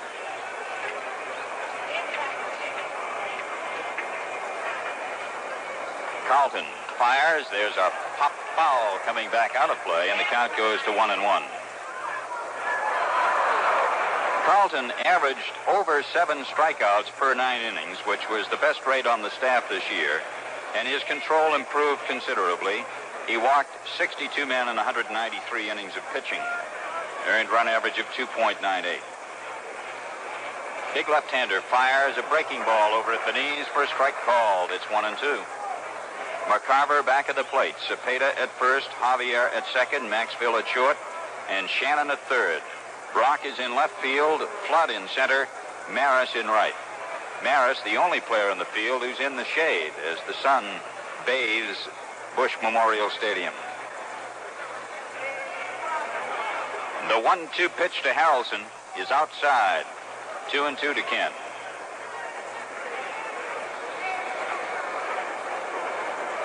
Harrelson's 1967 average of 255 is the best of his American League career. He stole 10 bases in 13 tries this year. Takes one outside, 3-2. He had 16 hits for Boston, and 8 of them were for extra bases. And he played with 3 clubs in 1967. The game continues at the beginning of side 3. The Senators, the Athletics, and the Red Sox. 3 balls, 2 strikes the count. This is the top of the 6th. The Red Sox have a 1-0 lead. Pitch is high, ball 4. Harrelson leads off the 6th inning by drawing a walk. That's the second one off Carlton. He walked Yastrzemski back in the 1st inning and now faces Scott, who in an unusual play in the 2nd struck out. But when the strikeout turned into a wild pitch, George got to first base. Then in the 3rd inning, he flied to Roger Maris in right. Cepeda holds against Harrelson at first. Bobby Doerr is the first base coach for Boston. Infield up at double play depth. Here's the pitch. Scott hits a ground ball. Javier makes a great stop, flips to second for 1, back to first for a double play.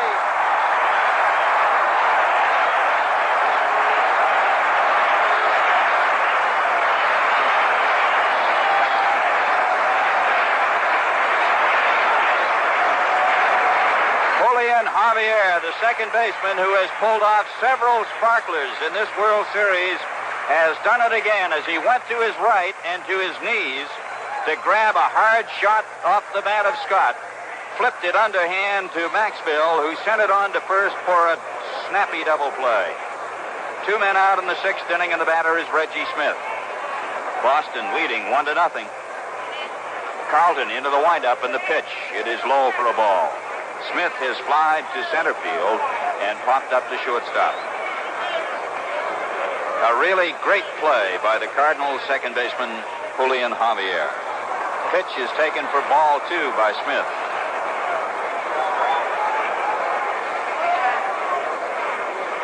One run, 3 hits, no errors for Boston. No runs, 2 hits, 1 error for St. Louis.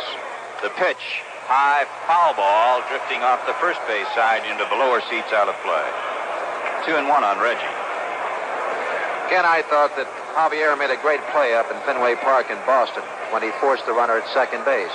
He knocked the ball down, or he dove for the ball. I didn't see how he could get the man out at second base. There, how he got the ball to Maxwell in time to get a double play, I'll never know.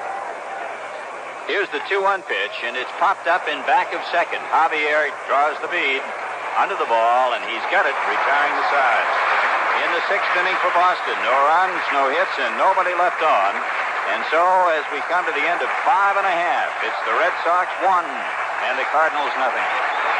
How you doing, ladies and gentlemen? This is Rocky Dog, a famous fighter. You know, ladies and gentlemen, a lot of you guys want to know what it's like to get in the ring. Well, let me tell you, I don't care how good a puglet you are.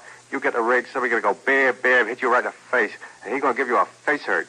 And you know, when you shave before you go in the ring, use a blade that pulls out your face, you're going to get a face hurt. Then when you go to the ring, you go bam, bam, hit you right in the face, you're going to get another face hurt. And let me tell you, ladies and gentlemen, 2 face hurts in one day don't do your face any good. So what I do, ladies and gentlemen, I use the Gillette Super Stainless blade, the what they call a spoiler. It's got this miracle plastic coating on the edge, reduces the pull when you shave. You don't get a face hurt. Then when I go to the ring, you go bam, bam, hit me right in the face. I only get that one face hurt, and I'll use it with a fight. So if I were you, ladies and gentlemen, I would get the Gillette Super Stainless blade, the spoiler. It's going to make your face feel just great, unless somebody comes along and gives you a punch. But you lot people can't do anything about that. We're going in the bottom half of the 6th inning. Steve Carlton, who has pitched a great ball game for the Cardinals, but he trails in this ball game by 1-0. We're going to have a pinch hitter for him, Ken.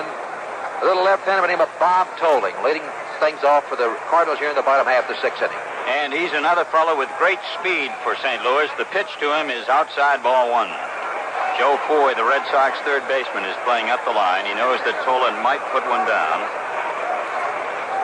Tolan played all 3 outfield positions and also was used to spell Cepeda at first. The pitch is popped back foul. Elston Howard back, but it's out of play, and the count is 1-1. Pretty good catch down below as the ball bounced around. It's the reason for the noise. 1 ball and 1 strike, the count on Tolan. And what a job was turned in by young Steve Carlton as he went 6 innings, allowed 3 hits and 1 run, walked 2, and struck out 4. The pitch takes it up to 1 ball, 2 strikes. Brock is on deck, and Flood is due up third. Boston has a 1-0 lead. Lonborg gets the sign from Howard. tall right-hander throws. Breaking ball in for a strike call. Tolan called out on strikes. And Lonborg has now equaled his total in Game 1 of the World Series. That is Game 1 for him when he struck out 4 men. The batter is Brock. He flied deep to right field in the first inning with Harrelson making a fine running catch. Struck out swinging in the third.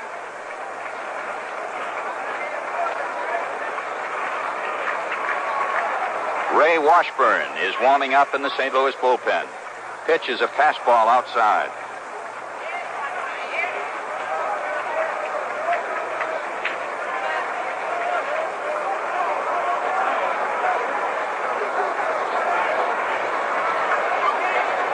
Brock with a closed stance waiting. Lonborg delivers. Ground ball hit down to it. Scott at first. He's got it. Plays it alone, and they get the flying block coming down the line. 2 down in the 6th inning. Boston with a 1-0 lead. Kurt Flood is at the plate. He has grounded to Foy at third and to Scott at first base. They play him a step or two toward right in the outfield. Lonborg throws, curve on the outside corner for a strike call. 2 men out, nobody on, last to the 6th. The Red Sox lead 1-0. Lonborg fires a fastball hit on the ground to second. Andrews has it. Throws to Scott for the out. They're down in order in the 6th. No runs, no hits, and nobody left on at the end of 6 full innings. The score, the Cardinals, the Red Sox 1 and the Cardinals nothing. So you've made up your mind. You're going to try a big one. You know, one of those new extra-length cigarettes. Well, then, this announcement is just for you. If you want a long one, be sure you get the one taste worth making longer. Get the taste that's springtime fresh. The taste of new Super King-Size Salem filter cigarettes. Yes, they're here, brand new Super King-Size Salem, with the extra length that refreshes your taste a few moments longer. And aren't you glad? You get a few moments more to enjoy America's favorite menthol taste. The taste in smoking, now extended just a few moments longer. So if you want to try a big cigarette, don't make a big mistake when it comes to taste. One pack and you'll know what we mean when we say new Super King-Size Salem is the one menthol taste worth making longer. We pause 30 seconds for station identification.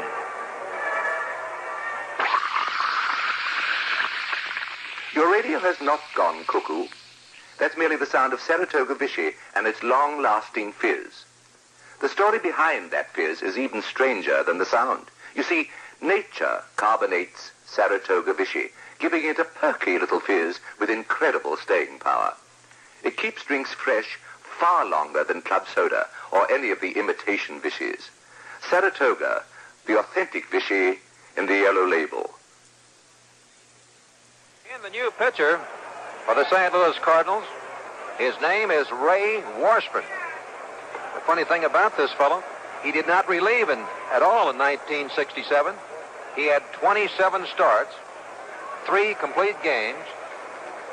His record was 10 wins and 7 losses. Earned run average, 3.53. Now, Washburn, I've seen him pitch a few times. He does throw a knuckleball, tries to keep the ball down, and that's the only trick pitch he has.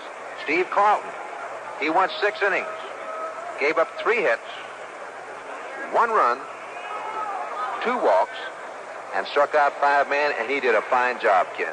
He did a tremendous job. The only run in this ball game came in the 3rd, with 1 out when Foy singled. Andrews sacrificed him to second base. An error was charged on the play to Shannon.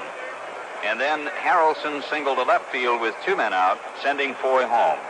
So it is 1-0 Boston as we move into the 7th inning. And leading off for the Red Sox is Rico Petrocelli. He has flied to Roger Maris in right field. And in the 4th inning, Mike Shannon made a brilliant backhanded stop and threw him out at first base. Washburn has had injury problems on occasion over his career. Veteran right-hander ready to work. The first pitch to Petrocelli is low and outside, ball 1.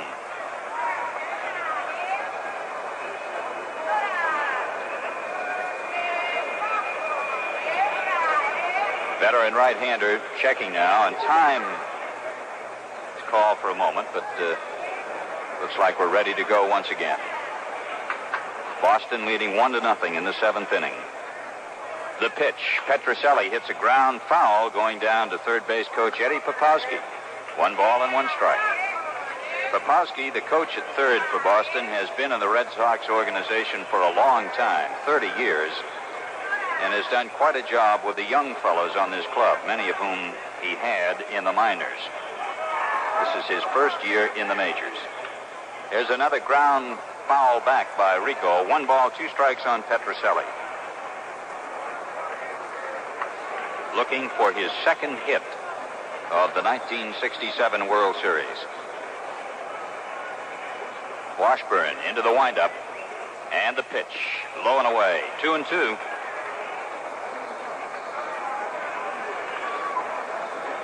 Early in 1963, Washburn injured his right shoulder, and it took him nearly 4 years before he felt he regained full strength. There's a check swing foul back, and the count holds at 2 balls, 2 strikes.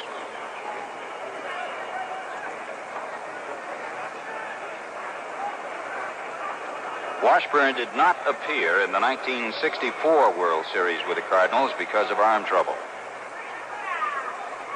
Right-hander kicks and throws. The pitch is low and away. Full count on Petrocelli leading off the Boston 7th. The Red Sox with a 1-0 lead.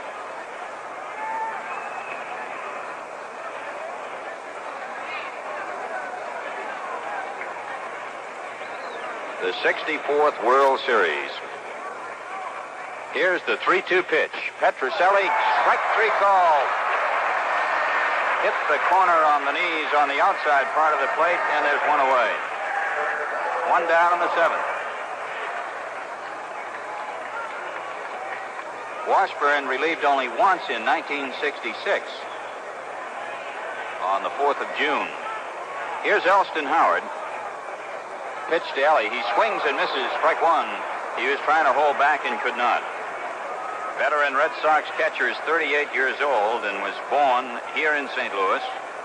Hit into a force play in the 2nd. Foul to Maris and right his last time. Swings hard, doesn't get it. Strike 2. 1 man out in the 7th inning. And the Red Sox lead the Cardinals 1-0. Boston with 3 hits and the Cardinals with 2. The pitch is outside and low, 1-2.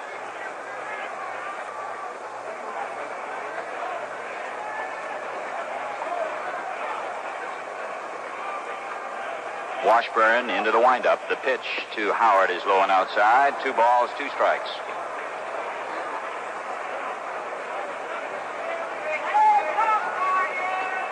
Howard playing in the World Series for the 10th time in a great baseball career. The 2-2 pitch to Elston is outside, 3-2. So as he did with Rico Petrocelli, Washburn goes to a full count with Howard. He got Rico with a good breaking ball on the outside corner at the knees. Here's the windup, the pitch. Ground ball on 1 hop to the mound. Throw to first base. They get him easily. 2 men out in the Boston 7th. Washburn to Cepeda. And the batter will be Jim Lonborg. Lonborg has pitched brilliantly this afternoon here in St. Louis, as he did in Boston in Game 1, as he has done all year for the Red Sox. He struck out in the 3rd inning, was called out on strikes in the 5th. Washburn throws. Lonborg takes the strike called on the outside corner down. The outfield plays him toward right, and as Pee Wee mentioned earlier, although his average would belie it, he's become a pretty good hitter. Swings and misses, strike 2. And he says that part of the reason is because Bobby Doerr helped him, and partly because he just got up so much more this year than he's been used to. You got to learn something. The pitch to him is outside, and the count is 1-2. Lonborg, over the year, pitched 274 innings. 2 out, nobody on in the 7th. The pitch is outside, 2-2. So Washburn went to 3-2 to Petrocelli, 3-2 to Howard and got him. Now works 2-2 to Lonborg.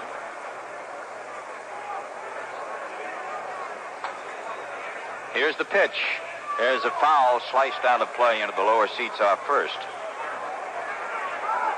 Right down on exit way.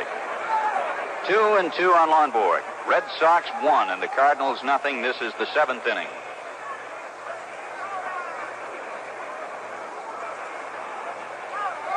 The pitch. Lonborg fouls it back right in front of us. Still 2-2.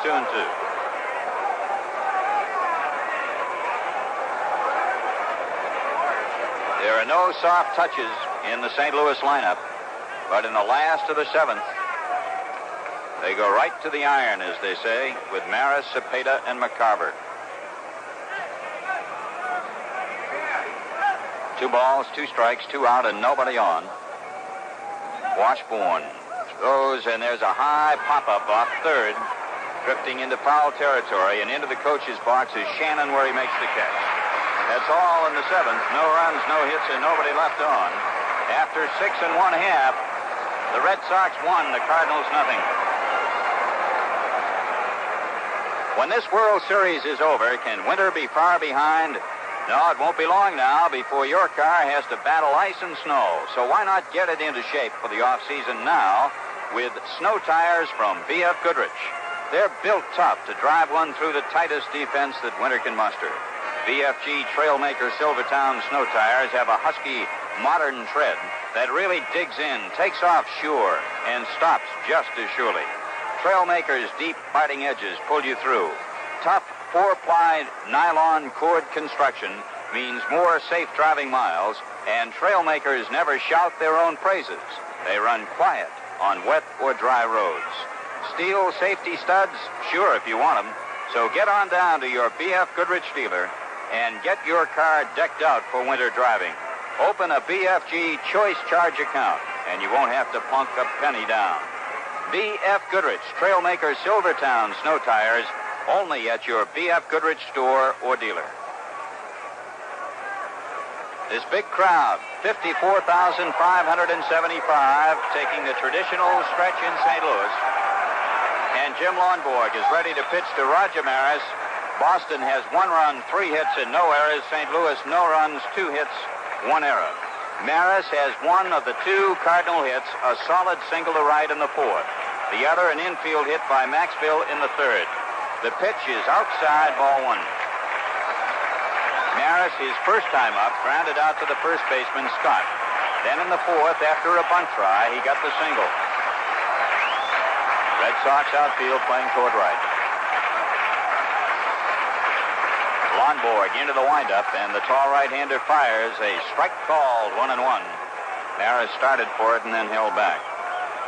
Elston Howard, the catcher, Scott at first, Andrews at second, Petrocelli at short, Joe Foy at third, Yastrzemski in left, Smith in center, Harrelson in right. Lonborg fires outside, ball 2, 2-1. In 15 innings of pitching, Lonborg has given up 3 hits in this 1967 World Series. 2 balls, 1 strike. Here's the pitch. Strike called on the outside corner at the knees. 2-2 on Roger Maris. Roger appearing in his 6th World Series, more than any other member of the Cardinals. Lonborg's 2-2 delivery. Maris takes it outside, 3-2.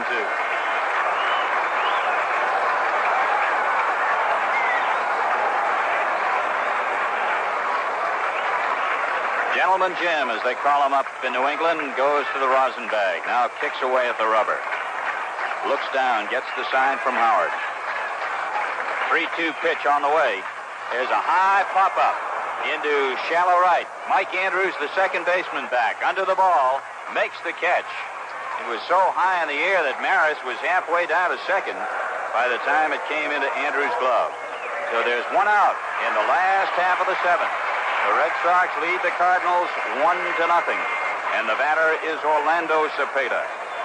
He struck out in the second inning and fouled out to Yastrzemski, who made a long run into foul territory in left field his last time up in the fourth. Lonborg throws. Cepeda fouls it out of play off the first base side.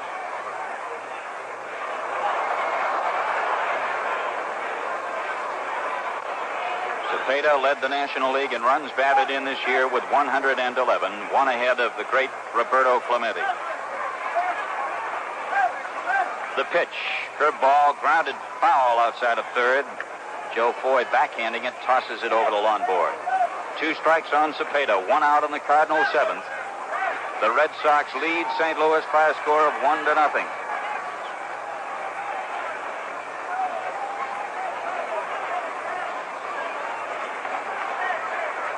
The Red Sox outfield, deep and toward right. Just a step or so that way. The pitch to Cepeda is outside and low. 1-2.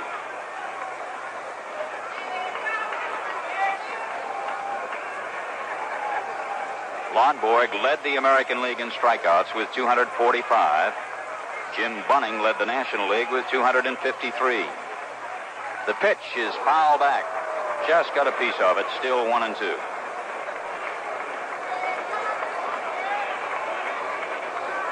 The Cardinals have had 2 men reach so far in this ball game.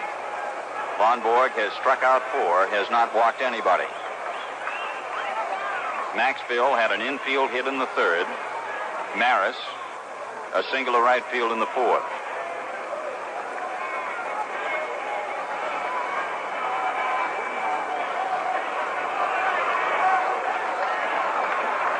Lonborg takes a little too much time. Cepeda backs off for just a moment.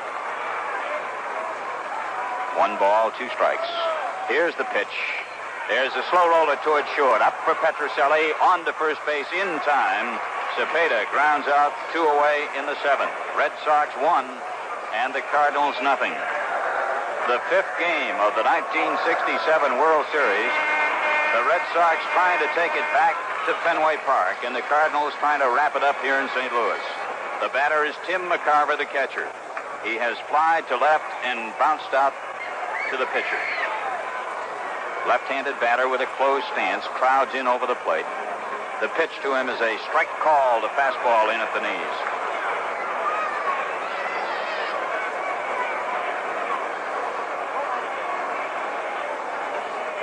Lonborg with his glove on his left knee, leaning in and getting the sign from Howard. Right-hander fires inside and low. 1 ball, 1 strike.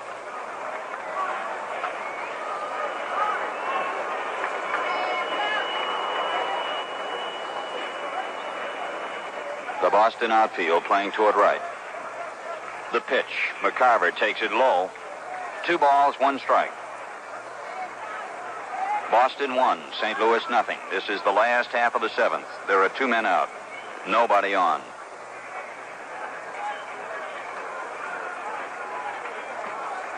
Lonborg looks to Howard for the sign.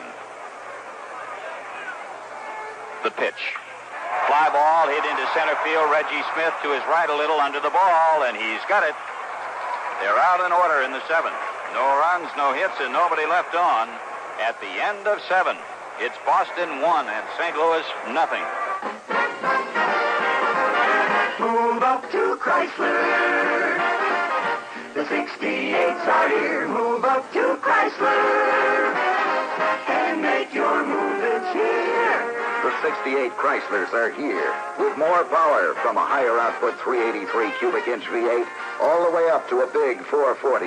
More luxury with new options like an 8-track stereo tape system. Make your move here now to Chrysler's 68. You like its brand new styling, big performance, impressive luxury. So make your move, sir.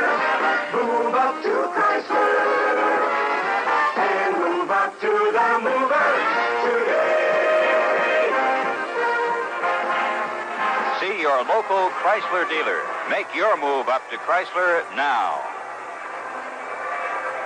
We're going to the 8th inning, and the man who has scored the only run in this ball game will lead off for Boston. That would be Joe Foy. In the 3rd inning, with 1 out, he had a single to left field. Mike Andrews sacrificed, Foy going to second. There was an error charged on the play to Shannon.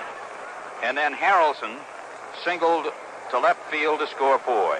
We pause here 30 seconds for station identification. Pure Jamaica ginger is the only kind of ginger that goes into Saratoga ginger ale. Why? To make a ginger ale that's different. One you can drink by itself, as well as a mixer. Take a sip, and it's mellow, gingery, without snapping at you. Even the bubbles are different, high-spirited, but long-lasting, and never overwhelming. The people who make Saratoga Vichy just can't bear to make a ginger ale like everybody else. WGY, WGFM, Schenectady. The first hitter for the Red Sox will be Joe Foy.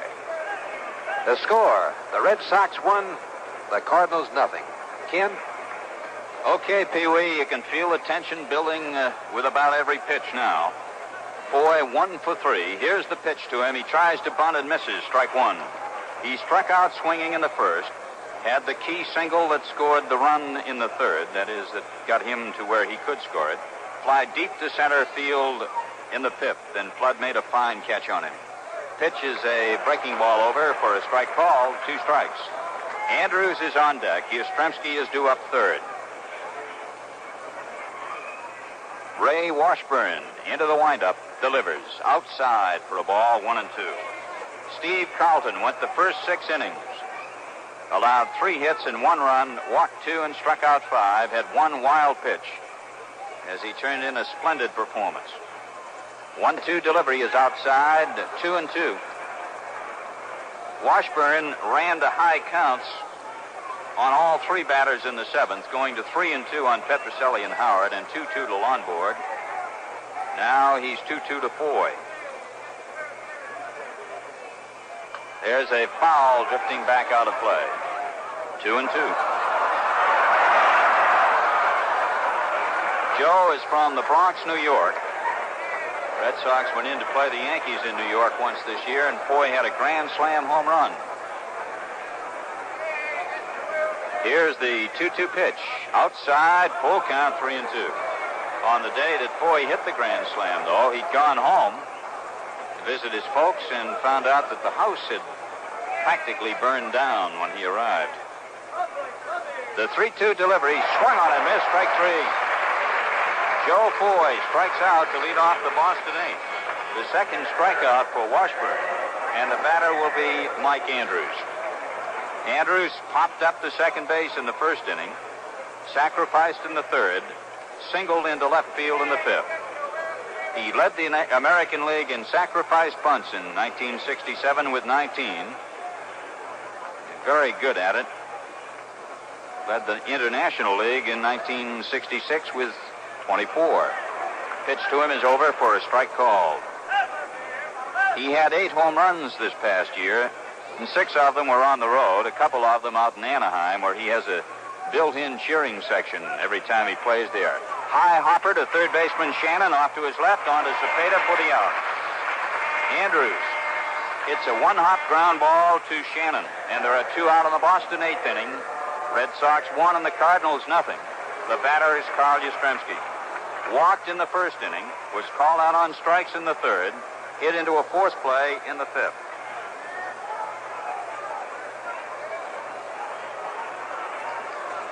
This is his first time up against right-handed pitching today. Washburn gets the sign from McCarver. Right-hander fires, a strike called on the inside corner, belt high. Red Sox 1, the Cardinals nothing. 2 men out in the Boston 8th. And now the catcher, McCarver, goes out. He wants to talk with Washburn.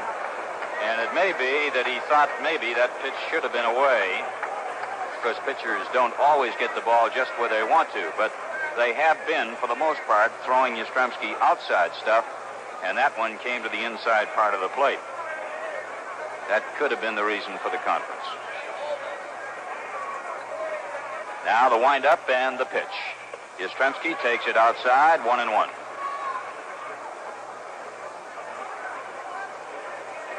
The only run in this game came in the third inning, when Harrelson singled to left to score Foy. Here's the 1-1 pitch. Fastball outside and low, 2-1. Yastrzemski, ending the season, made 7 hits in his last 8 times at bat. 6 consecutive hits. Changeup is outside, ball 3.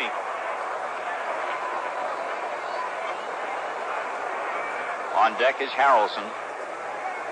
3 balls, 1 strike on Yastrzemski, who backs out of the box and takes a practice swing. Yaz had 27 homers at Fenway, 17 on the road this year. Washburn winds and throws. Yaz hits a drive down into the left field corner. Maybe good for extra bases. Yastrzemski around first. Brock up with the ball. And into second, standing with a double, is Carl Yastrzemski. He went to the opposite field with the outside pitch and lined a double down to the left field corner. And so with 2 men out and the Red Sox 8, the batter will be Harrelson with Yastrzemski at second. Boston leads St. Louis by a score of 1-0.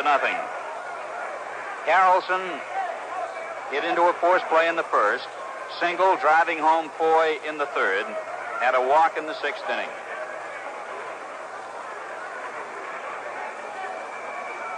Washburn, with his glove on his left knee, leans in for the sign.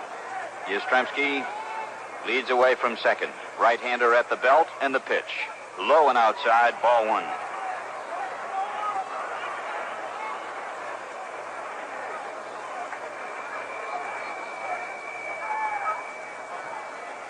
Harrelson, as he always does, steps out of the box between pitches. Now the right-handed batter moves in again. Washburn ready. The pitch. Ground ball out to short. Off to the right a step goes Maxfield. Throws to Cepeda, putting out. Retiring the side. In the 8th inning, the Red Sox get no runs, 1 hit, and leave 1. After 7.5, the score, the Red Sox 1, the Cardinals 0. If you want to settle questions about shaving, ask your face about it. The average face is smarter than it looks. It may not know much about razors, but it knows what it likes. Take the new Gillette Techmatic razor. It's light. You don't bear down so much. And the face appreciates this lightness.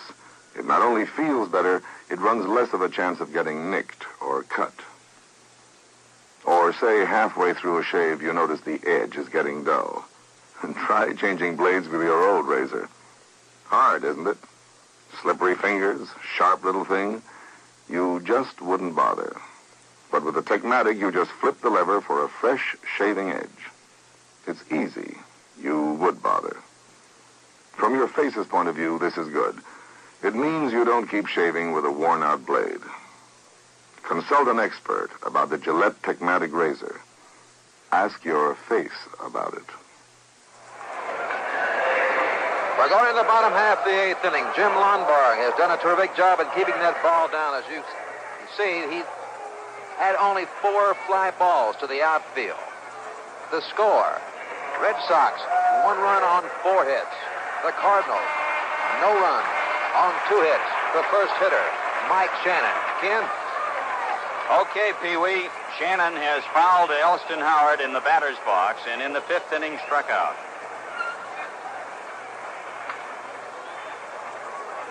Right-handed batter stepping into the box. Javier is on deck, and Maxfield is due up third. Elston Howard, the Red Sox catcher, sends out the sign. Here's the first pitch of the 8th inning. Curve is inside, ball 1. The Red Sox have made a defensive change, and Jose Tartabull has gone to right field, replacing Ken Harrelson.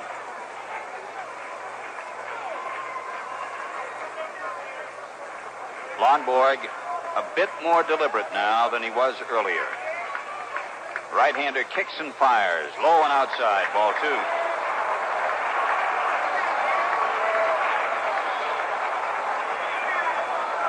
Boston leads 1-0.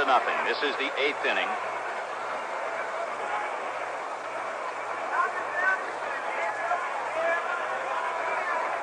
Big right-hander looks into Howard and has his sign. Here's his 2-0 pitch. Ground ball. Petrocelli to his left. Has it. Throws to first base and gets his man. Shannon grounds to Petrocelli. who went to his left near the bag at second and threw him out at first. There is one out in the Cardinal eighth, and the batter is Julian Javier, who has had a tremendous series at the plate and in the field. Elston Howard goes to the mound to talk to Jim Lonborg. Javier has grounded to the pitcher in this game and fouled to third baseman Joe Foy. The Red Sox have a 1-0 lead. There is one man out in the last half of the eighth inning with nobody on. Lonborg into the windup. The pitch. Ground ball. Petrocelli to his right. Juggles it.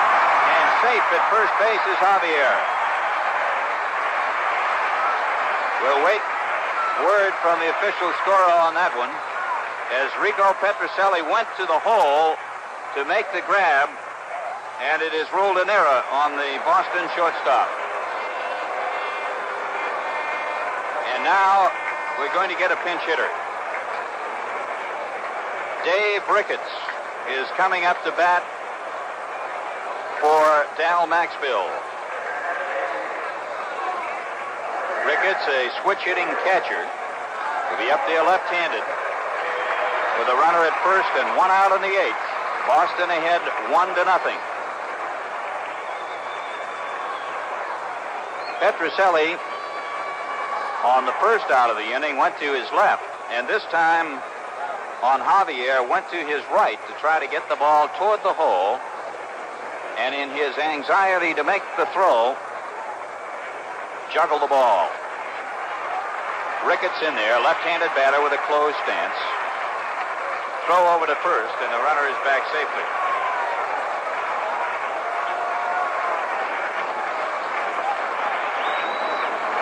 Ricketts has gone 0 for 1 as a pinch hitter in this series. The pitch to him is a fastball outside. Ball 1.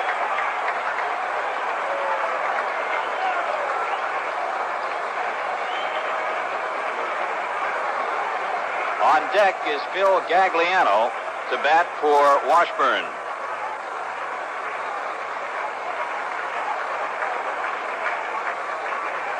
The Red Sox infield at double play depth. One out and one on the eighth. Boston ahead 1-0. The pitch. Ricketts takes it low and outside. Ball 2.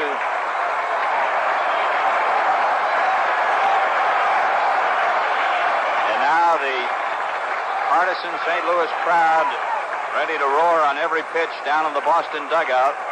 Red Sox manager Dick Williams, who's done a brilliant job with this ball club, pacing back and forth. 2 balls, no strikes. The set, the pitch. High pop foul outside at third, maybe out of play. Foy back, can't make a play. It's into the lower seats, 2-1. Petrocelli and Yastrzemski also in the general vicinity, but the ball was a couple of rows back in. And the count is 2 balls, 1 strike on Ricketts.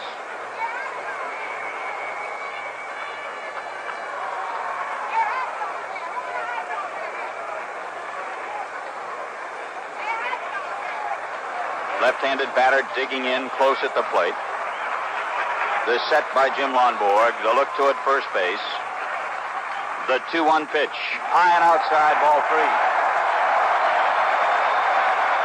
3 balls, 1 strike. 1 out and 1 on in the eighth. The Red Sox 1 and the Cardinals nothing.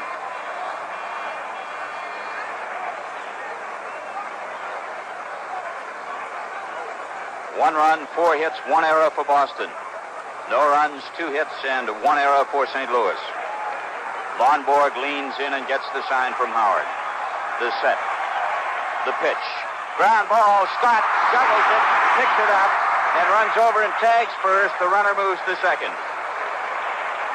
It will go first baseman unassisted. Scott, who is very adept at the 3-6 double play, 3-6-3 double play, juggled the ball momentarily. Lonborg was over to cover, but he made the play himself at first base. Javier moves to second.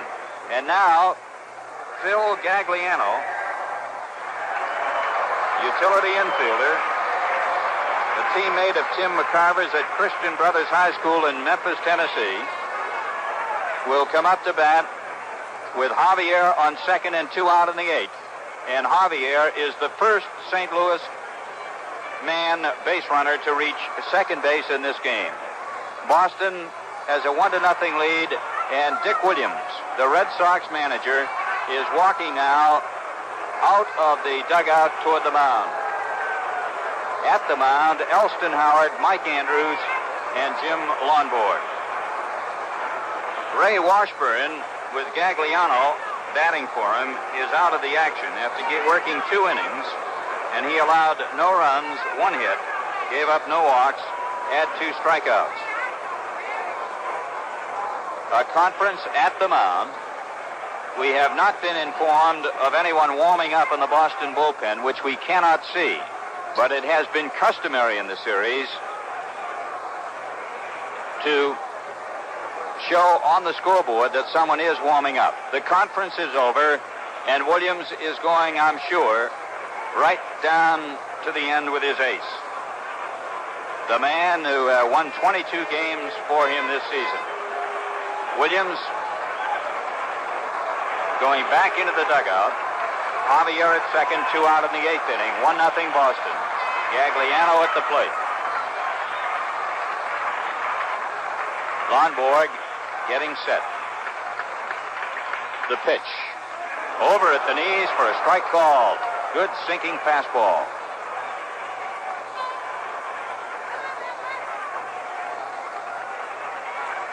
Javier leads away from second. Petrocelli trying to keep him close. Here's the pitch. Fly ball into very short left field. Petrocelli back, Foy back. Rico calls. He's got it. And the Red Sox are out of the 8th inning as Gagliano pops up the short. And so in the 8th, there were no runs, no hits, 1 error, and 1 man left on second.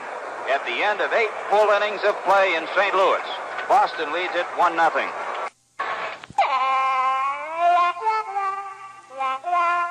It's what's up front that counts.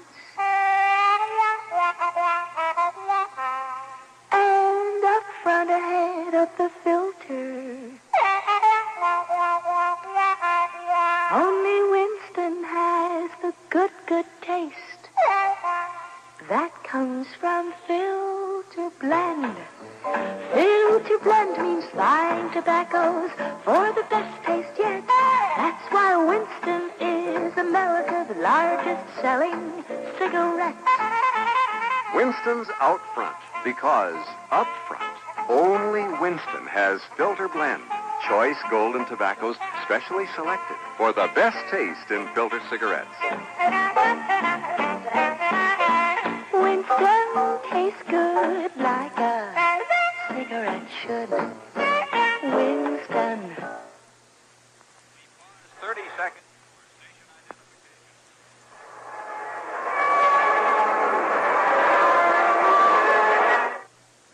If you've grown up around here, chances are you take Saratoga Vichy for granted. Well, don't. What you're being so blasé about happens to be one of the most extraordinary natural products in all the world. People send for it from all over, both for its curious taste and for that remarkably long-lived carbonation the Vichy people are always talking about. Saratoga Vichy, the only mixer we know of that people built a city just to be near. WGY, WGFM, Schenectady. Reese in St. Louis. It's the 9th inning. Ron Willis is pitching now for St. Louis. His first pitch to Scott goes by McCarver for ball 1. Eddie Brosseau has gone to shortstop in place of Dal Maxville. Brosseau will bat in the 9th position in the order, and Willis will bat in the number 8 spot. Red Sox lead 1-0. Scott takes a pitch low and away for a ball. George struck out in the 2nd, but got to first base on a wild pitch on the 3rd strike. And in the 3rd inning, he flied to right field, hit into a 4-6-3 double play in the 6th on a brilliant play by Javier. Here's the pitch. Swung on and missed. 2 balls, 1 strike. Smith will be next, and then Petrocelli. Willis was the workhorse of the Cardinal bullpen during the 1967 season. Time after time, he came in to stop the opposition cold. The pitch to Scott is low and away, and the count is 3-1. Red Sox 1, Cardinals nothing in the 9th inning.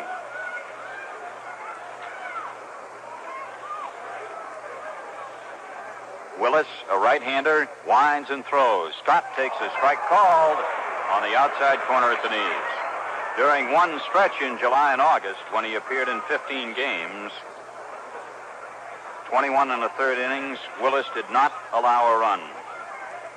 Right-hander kicks and fires, and the pitch is outside, ball 4. Scott leads off the Boston ninth by drawing a base on balls. That is the third walk off St. Louis pitching today. Carlton, the starting pitcher, walked 2. Carlton and Washburn both have pitched very well, and Jim Lonborg, of course, has been tremendous for Boston. Reggie Smith at the plate. He has flied to center, popped to short, and popped to second.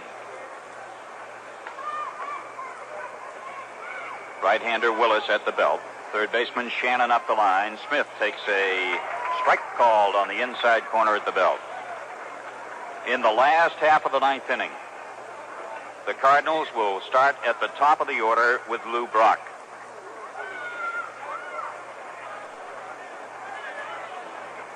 Willis ready. The pitch. Smith swings and misses. Strike 2.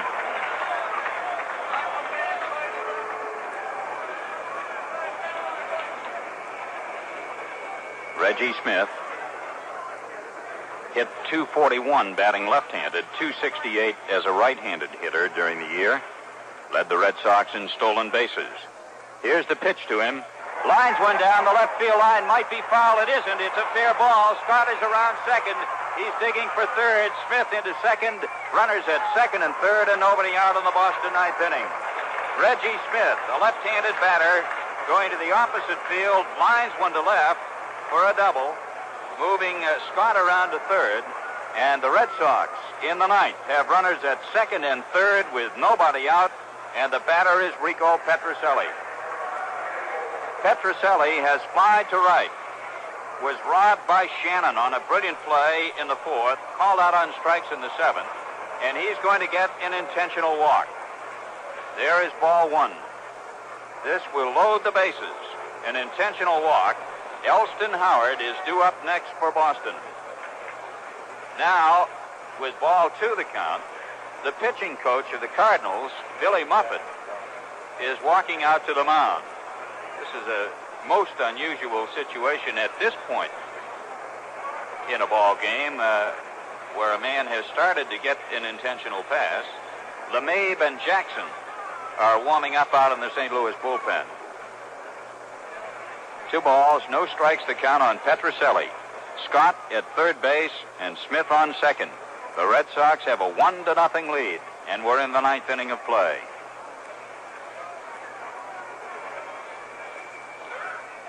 Petrocelli now moves back as Elston Howard wants to talk with him about something.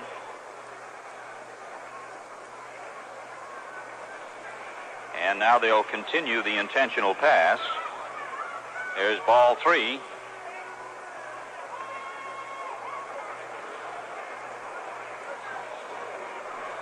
And ball 4. So the bases are loaded.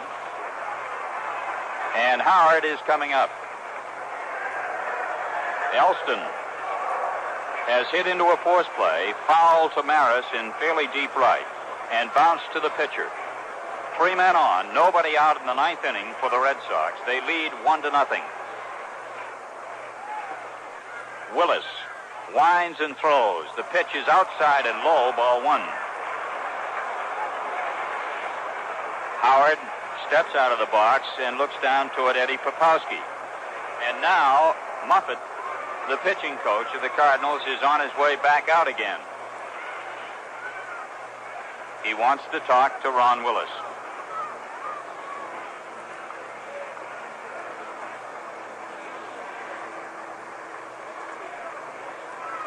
McCarver at the mound along with Muffet and Willis. The count, ball 1 to Elston Howard. The Red Sox, 1 run, 5 hits, 1 error. St. Louis, no runs, 2 hits and 1 error. The bases loaded in the ninth inning for the Red Sox with nobody out. And a long conference continues at the mound.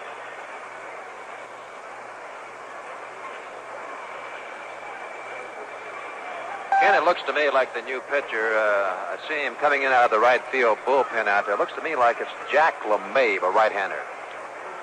That's the case, Pee Wee, and of course, a former member of the Boston Red Sox, among other teams.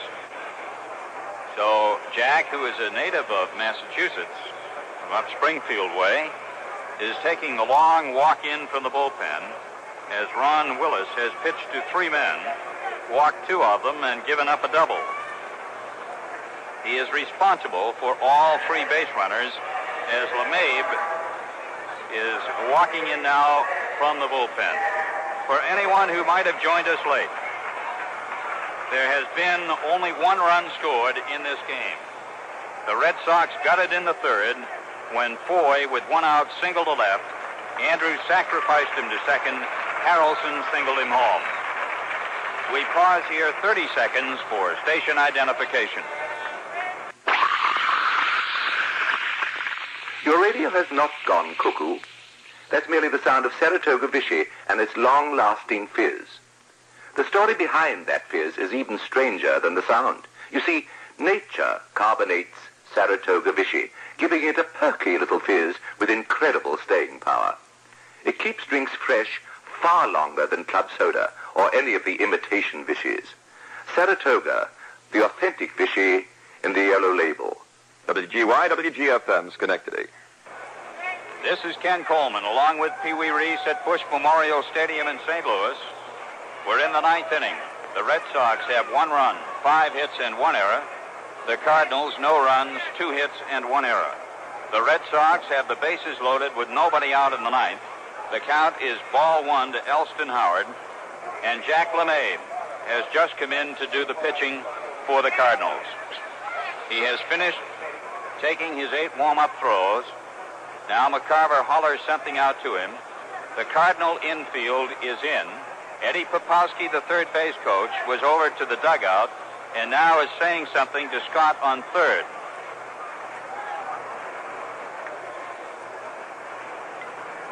The plate umpire, Runge, wants LeMahieu to be absolutely sure that he knows that it's 1 ball and no strikes.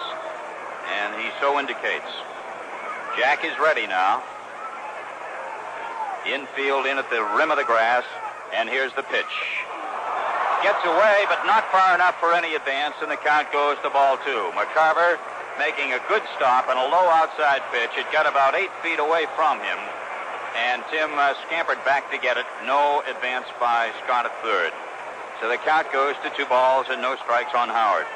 On deck for Boston is Jim Lonborg, the pitcher.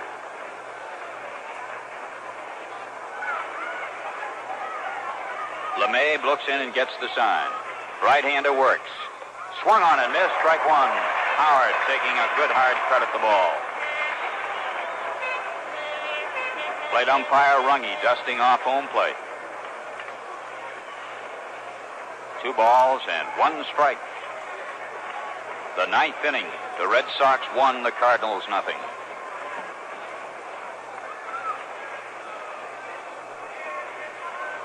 LeMahieu into the windup and the pitch. There's a fly ball into short right field. Scott tags up. It is a base hit. Here comes Scott home. He is safe. Smith is coming. He is safe.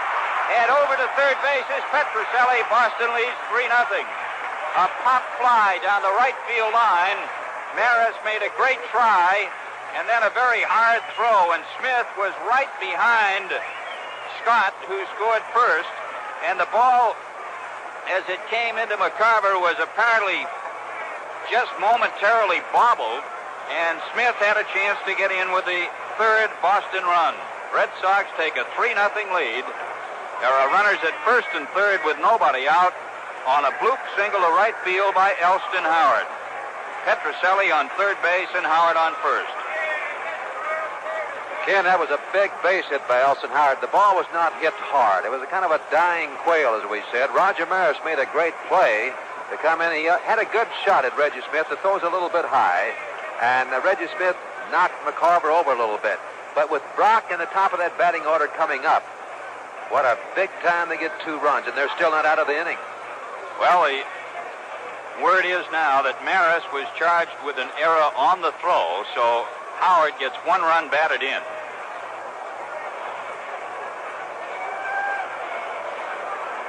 It looked like they might have been trying a hidden ball play there for a minute, Pee Wee. All of a sudden, Mr. LeMay got the baseball back on the mound. Here's Lonborg up with runners at first and third. The infield still in for St. Louis. LeMay gets the sign from McCarver. The pitch is swung on and missed.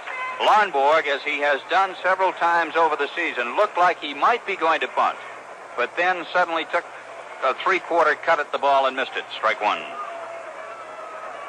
Petrocelli is on third, Howard on first. The pitch is a strike called on the outside corner at the knees. 2 strikes. Boston leading 3-0 in the ninth. Runners at first and third and nobody out. Howard's fly ball was a little looper that was not more than 5 feet inside the line and fairly shallow right. Maris coming in on the ball. Scott had tagged up, but then when he saw it was caught, he came home. Smith, with his great speed, scored. LeMay was ready to pitch and did, but time was called, so it doesn't count. 2 strikes to count on Lonborg. But Smith was running right up Scott's back as he was coming down. Scotty being a little more cautious on the play than Reggie. Now LeMay is ready. The pitch. Outside and low, 1-2. The 2 runs are charged to Ron Willis, who is also responsible for the runner at third base, Rico Petrocelli. 1 ball, 2 strikes the count. Boston leading 3-0. This is the top half of the ninth inning. The pitch from LeMay to Lonborg is low and away, and it's 2-2. Lonborg has been working on a thread all afternoon. A 1-0 lead, which he got back in the third. Now gets a 2-run cushion in the ninth.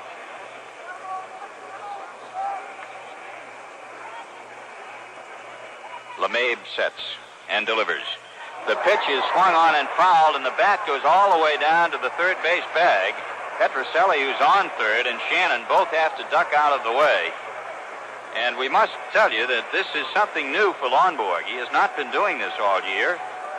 Not during the hot days of July and August, but oddly enough, he's done it here in the World Series.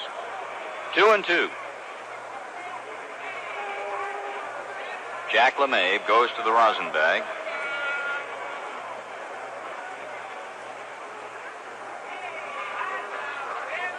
Cepeda, Javier, Brassou, and Shannon up tight. The pitch, low and outside, 3-2. The Boston Red Sox trying to take the World Series back to Fenway Park. They have a 3-0 lead in the ninth inning. Runners at first and third. LeMay on the rubber, looking in for the sign. Goes to the belt, the pause, and the pitch. Bunted, popped up. In foul territory, it can't be reached. Cepeda and LeMay both came running for it and couldn't get there. LeMay looked like he might have pulled a muscle going after it, and he is limping slightly as he goes back toward the mound. It was a 2-strike foul, and that will do it for Lonborg, as he is a strikeout victim on the foul bunt try on the third strike. Now Red Schoendienst, the Cardinal manager, goes out because, as I said, it was off the first base side, and Cepeda and LeMay were both running as hard as they could for the ball, and LeMay apparently pulled a muscle. And I think Jack will take a couple of warm-up throws. Joe Foy will be up next. There is 1 out. There are runners at first and third. The Red Sox lead by a score of 3-0.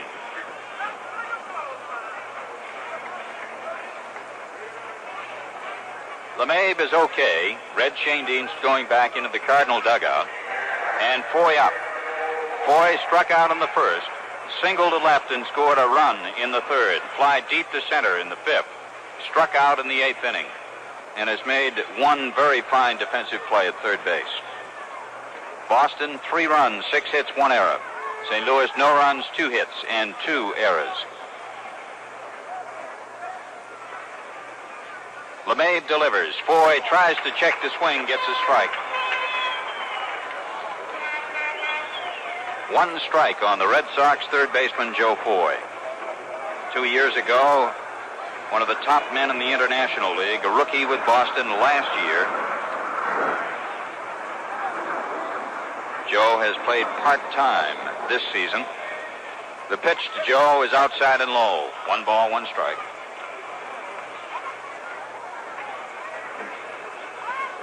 Last year, Foy led the team in runs, I'm talking of 66 now, with 97, in triples with 8, and in walks with 91. 1 ball, 1 strike, 1 out, 2 on in the ninth. 3-0. The Red Sox lead the Cardinals. Jack LeMahieu gets the sign from Tim McCarver and pitches. Swung on and missed. 1-2.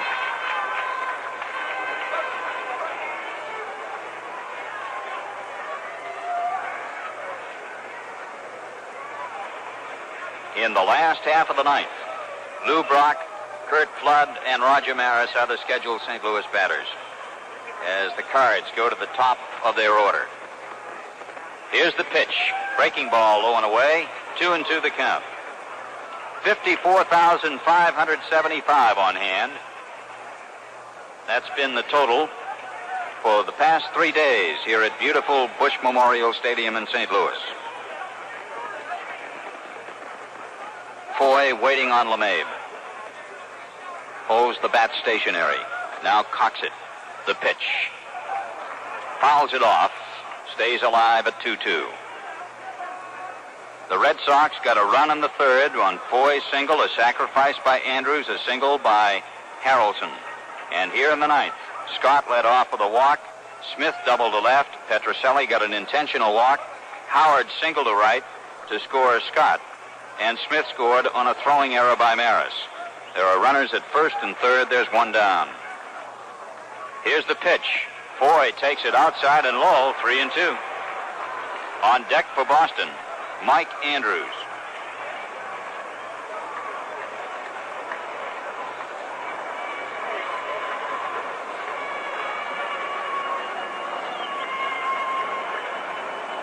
LeMahieu leans in and gets the sign from McCarver. Here's the pitch. Foy swings and misses. Runner going to second. Here comes the runner home. They got him in a trap. McCarver throws down to third baseman Shannon. Back into LeMahieu covering. They're chasing Petrocelli back to it third. Now it's McCarver who puts the tag on him. And that's all. The Red Sox are out as they try to delay double steal here in the top half of the ninth inning. They got Petrocelli in the rundown. Foy had swung on the 3-2 pitch for the second out on the strikeout, and that does it. But Boston comes up with a pair, and so, after 8 1/2 innings, the score is Boston 3 and St. Louis nothing. Say, if you're swinging for a new set of snow tires this winter, don't be struck out by a fast-selling pitch. Make the sure hit at your straight-talking B.F. Goodrich dealer. Ask him about the BFG Trailmaker Silvertown. It's the hardest-hitting snow tire on the road, a tough competitor that digs in deep to keep you going on ice or through heavy snow. It's tough 4-ply nylon cord with a husky tread and the deepest biting edges in the business. Tough inside and tough outside. Yet you'll never hear it growl. It rides quiet on wet or dry roads. Trailmaker Silvertown snow tires have stopping power too, and if the going gets really skittish, you can have your Trailmakers with steel safety studs. There's no money down with a B.F. Goodrich Choice Charge account, and installation is free. So make a hit with power-driving B.F. Goodrich Trailmaker Silvertown snow tires. Get them now from your straight-talking B.F. Goodrich dealer. Oh, it's the bottom half of the ninth inning, the last chance for the Cardinals. And you better believe that Jim Lonborg, the big pitcher for the Red Sox, was glad to see those 2 runs put up there in the ninth inning. Because he has a tough man to face here. The leadoff hitter, Lou Brock. He'll be followed by Kurt Flood and Roger Maris. And to tell you all about it, Ken Cope. Okay, Pee-wee, and for anyone who's scoring, when Foy struck out and they tried the delayed double steal, which the Red Sox have tried any number of times this year, well, we'll give it to you in a moment. Here's Brock. 0 for 3. Outfield playing straight away. Lonborg throws. The pitch is inside and low, ball 1. On that last out, it went 2-4, 2-5-1-2. Brock is fly deep to right, struck out in the third, bounced to first his last time. Hits a ground ball out to it second. Andrews in, up with it, throws to first in time. There's one out in the ninth inning. One out in the last half of the ninth inning at Bush Memorial Stadium in St. Louis. And the batter is Curt Flood.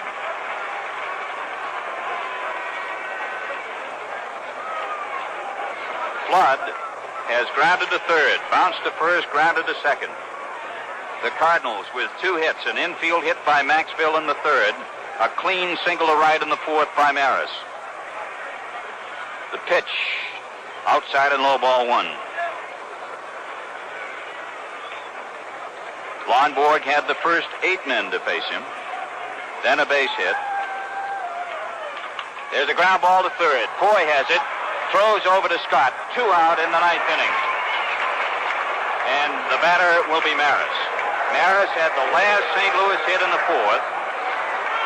And then Lonborg got, 2, 3, 5, 8, 11, 12 in a row before Javier reached on an error. Then got the last 4 men. And here's Maris. 1 for 3 for Roger. 2 out. The Cardinal ninth. Boston ahead. 3-0. The pitch is in there for a strike called. The outfield playing toward right for Boston. Lonborg into the windup. Big right-hander throws. Fly ball hit deep into right field. Going back to the wall is Turnbull. He leaps. It's gone for a home run.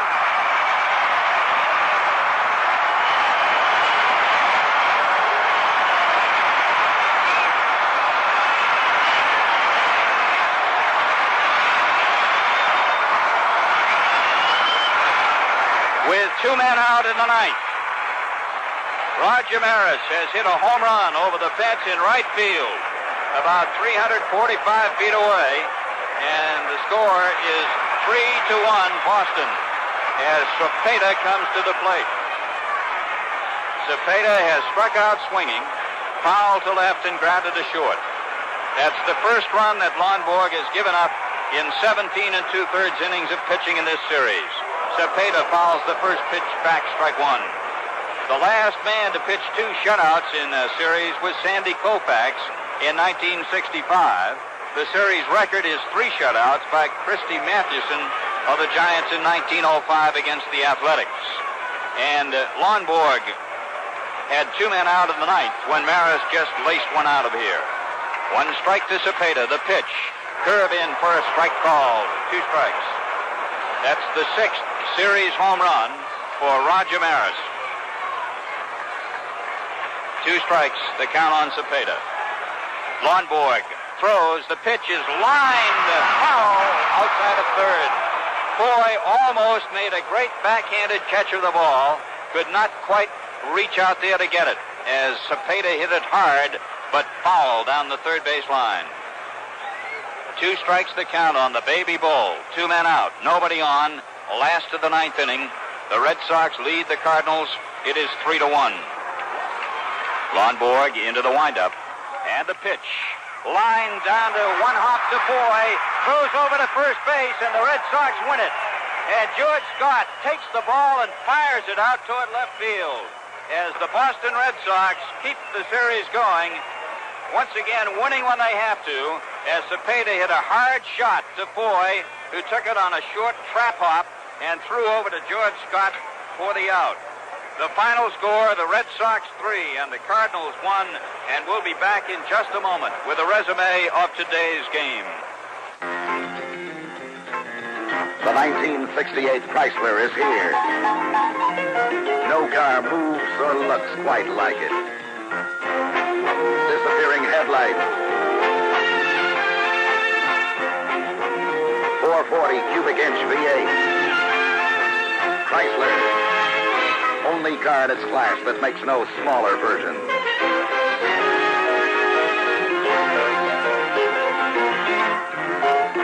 The 68 Chrysler with new options like an 8-track stereo tape system, AM/FM multiplex radio, That's why so many people are making their move up to Chrysler.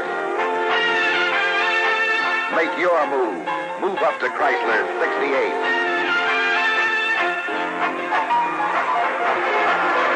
See your local Chrysler dealer. Make your move up to Chrysler now.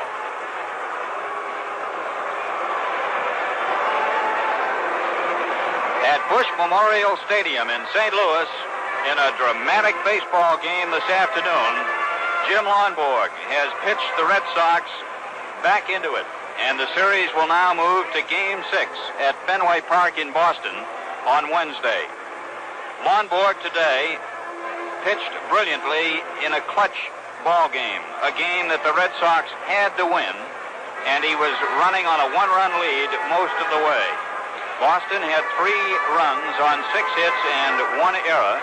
St. Louis 1 run, 3 hits and 2 errors. Lonborg won it, and the losing pitcher was a young man who also pitched a great ball game this afternoon. In the 6 innings he worked, young Steve Carlton.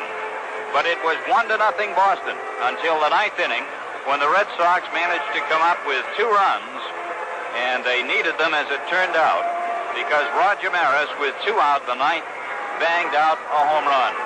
So, in what has been an improbable baseball season, we have quite a ball game here in St. Louis today, as the Cardiac Kids, as they call them up in New England, have come up with a tremendous performance in beating the St. Louis Cardinals. Pee-wee? Well, Ken, as we said at the start of this show, the Boston Red Sox have been counted out. They were counted out during the American League pennant race. Several times they fought back. They won 2 big games on Saturday and Sunday to stay alive. They were down in this series by 3-1. Only 3 other clubs have done it in World Series play. And if anyone can do it, I believe the Boston Red Sox can do it. Their big pitcher, Jim Lonborg, came through today with a fine performance. And what a 2 big runs that was in the top half of the 9th inning. Ron Willis came in, got a little while. He walked George Scott, got 2 strikes on Reggie Smith, made a good pitch on Reggie Smith with a fastball out over that plate. But Smith slapped that ball out in left field for a big double, and they came up with 2 runs. Roger Maris hit a home run, which would have tied it up in the bottom half of the 9th inning. But the score, Red Sox 3, the Cardinals 1. We want to express our appreciation to our director, Len Dillon, and our audio supervisor from KSD in St. Louis, John Olkey. And we'll be back with a final look at today's score in just a moment. Flair lets you write the way you feel. Flair can write angry. Flair can write happy. Flair. Very, very small, Flair. Or 10 feet tall, Flair. Flair is different. Flair. No ballpoint, no pen point. Flair has a smooth nylon tip that stays firm, stays sharp. Flair. By Paper Mate. And men, while you're at it, why not try a can of new Gillette Foamy Shaving Cream? You know, Gillette packs a mountain of smooth shaving comfort into every can of new Gillette Foamy. You get billows of creamy, rich, foamy lather that really soaks deep down into your beard. Keeps it soft and moist right through your shave. So for a shave as close as this year's American League pennant race, remember, nobody makes a lather like Foamy. So moist, so rich, so creamy. Nobody makes a lather like Gillette. Once again, the Boston Red Sox have taken the 5th game of the 1967 World Series by downing the St. Louis Cardinals 3-1. Jim Lonborg, the winning pitcher in this ball game for Boston. And Pee-wee, speculating now, I believe that Dick Williams is planning to come back with young Gary Wozlewski, who pitched brilliantly here in relief the other day, as his starting pitcher in Wednesday's game.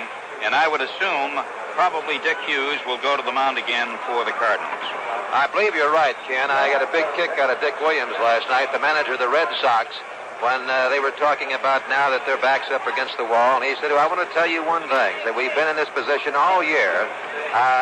The fans in Boston who have been so great all year are going to see 3 more games. They're going to see 1 more game on television. That's the day Lonborg will win it and they'll see 2 more up in Boston. Now, Wasilewski looked great, as you said, Ken, the other day. And what I'm looking forward to, if the Red Sox can win that 6th game, won't that be a battle between Lonborg and Bob Gibson in that 7th game? Oh, what a game that would be. This broadcast was authorized under broadcast rights granted by the Commissioner of Baseball solely for the entertainment of our listening audience, and any publication, rebroadcast, or other use of the descriptions and accounts of this game without the express consent of the Commissioner of Baseball is prohibited. Well, that wraps up the 5th game of the 1967 World Series.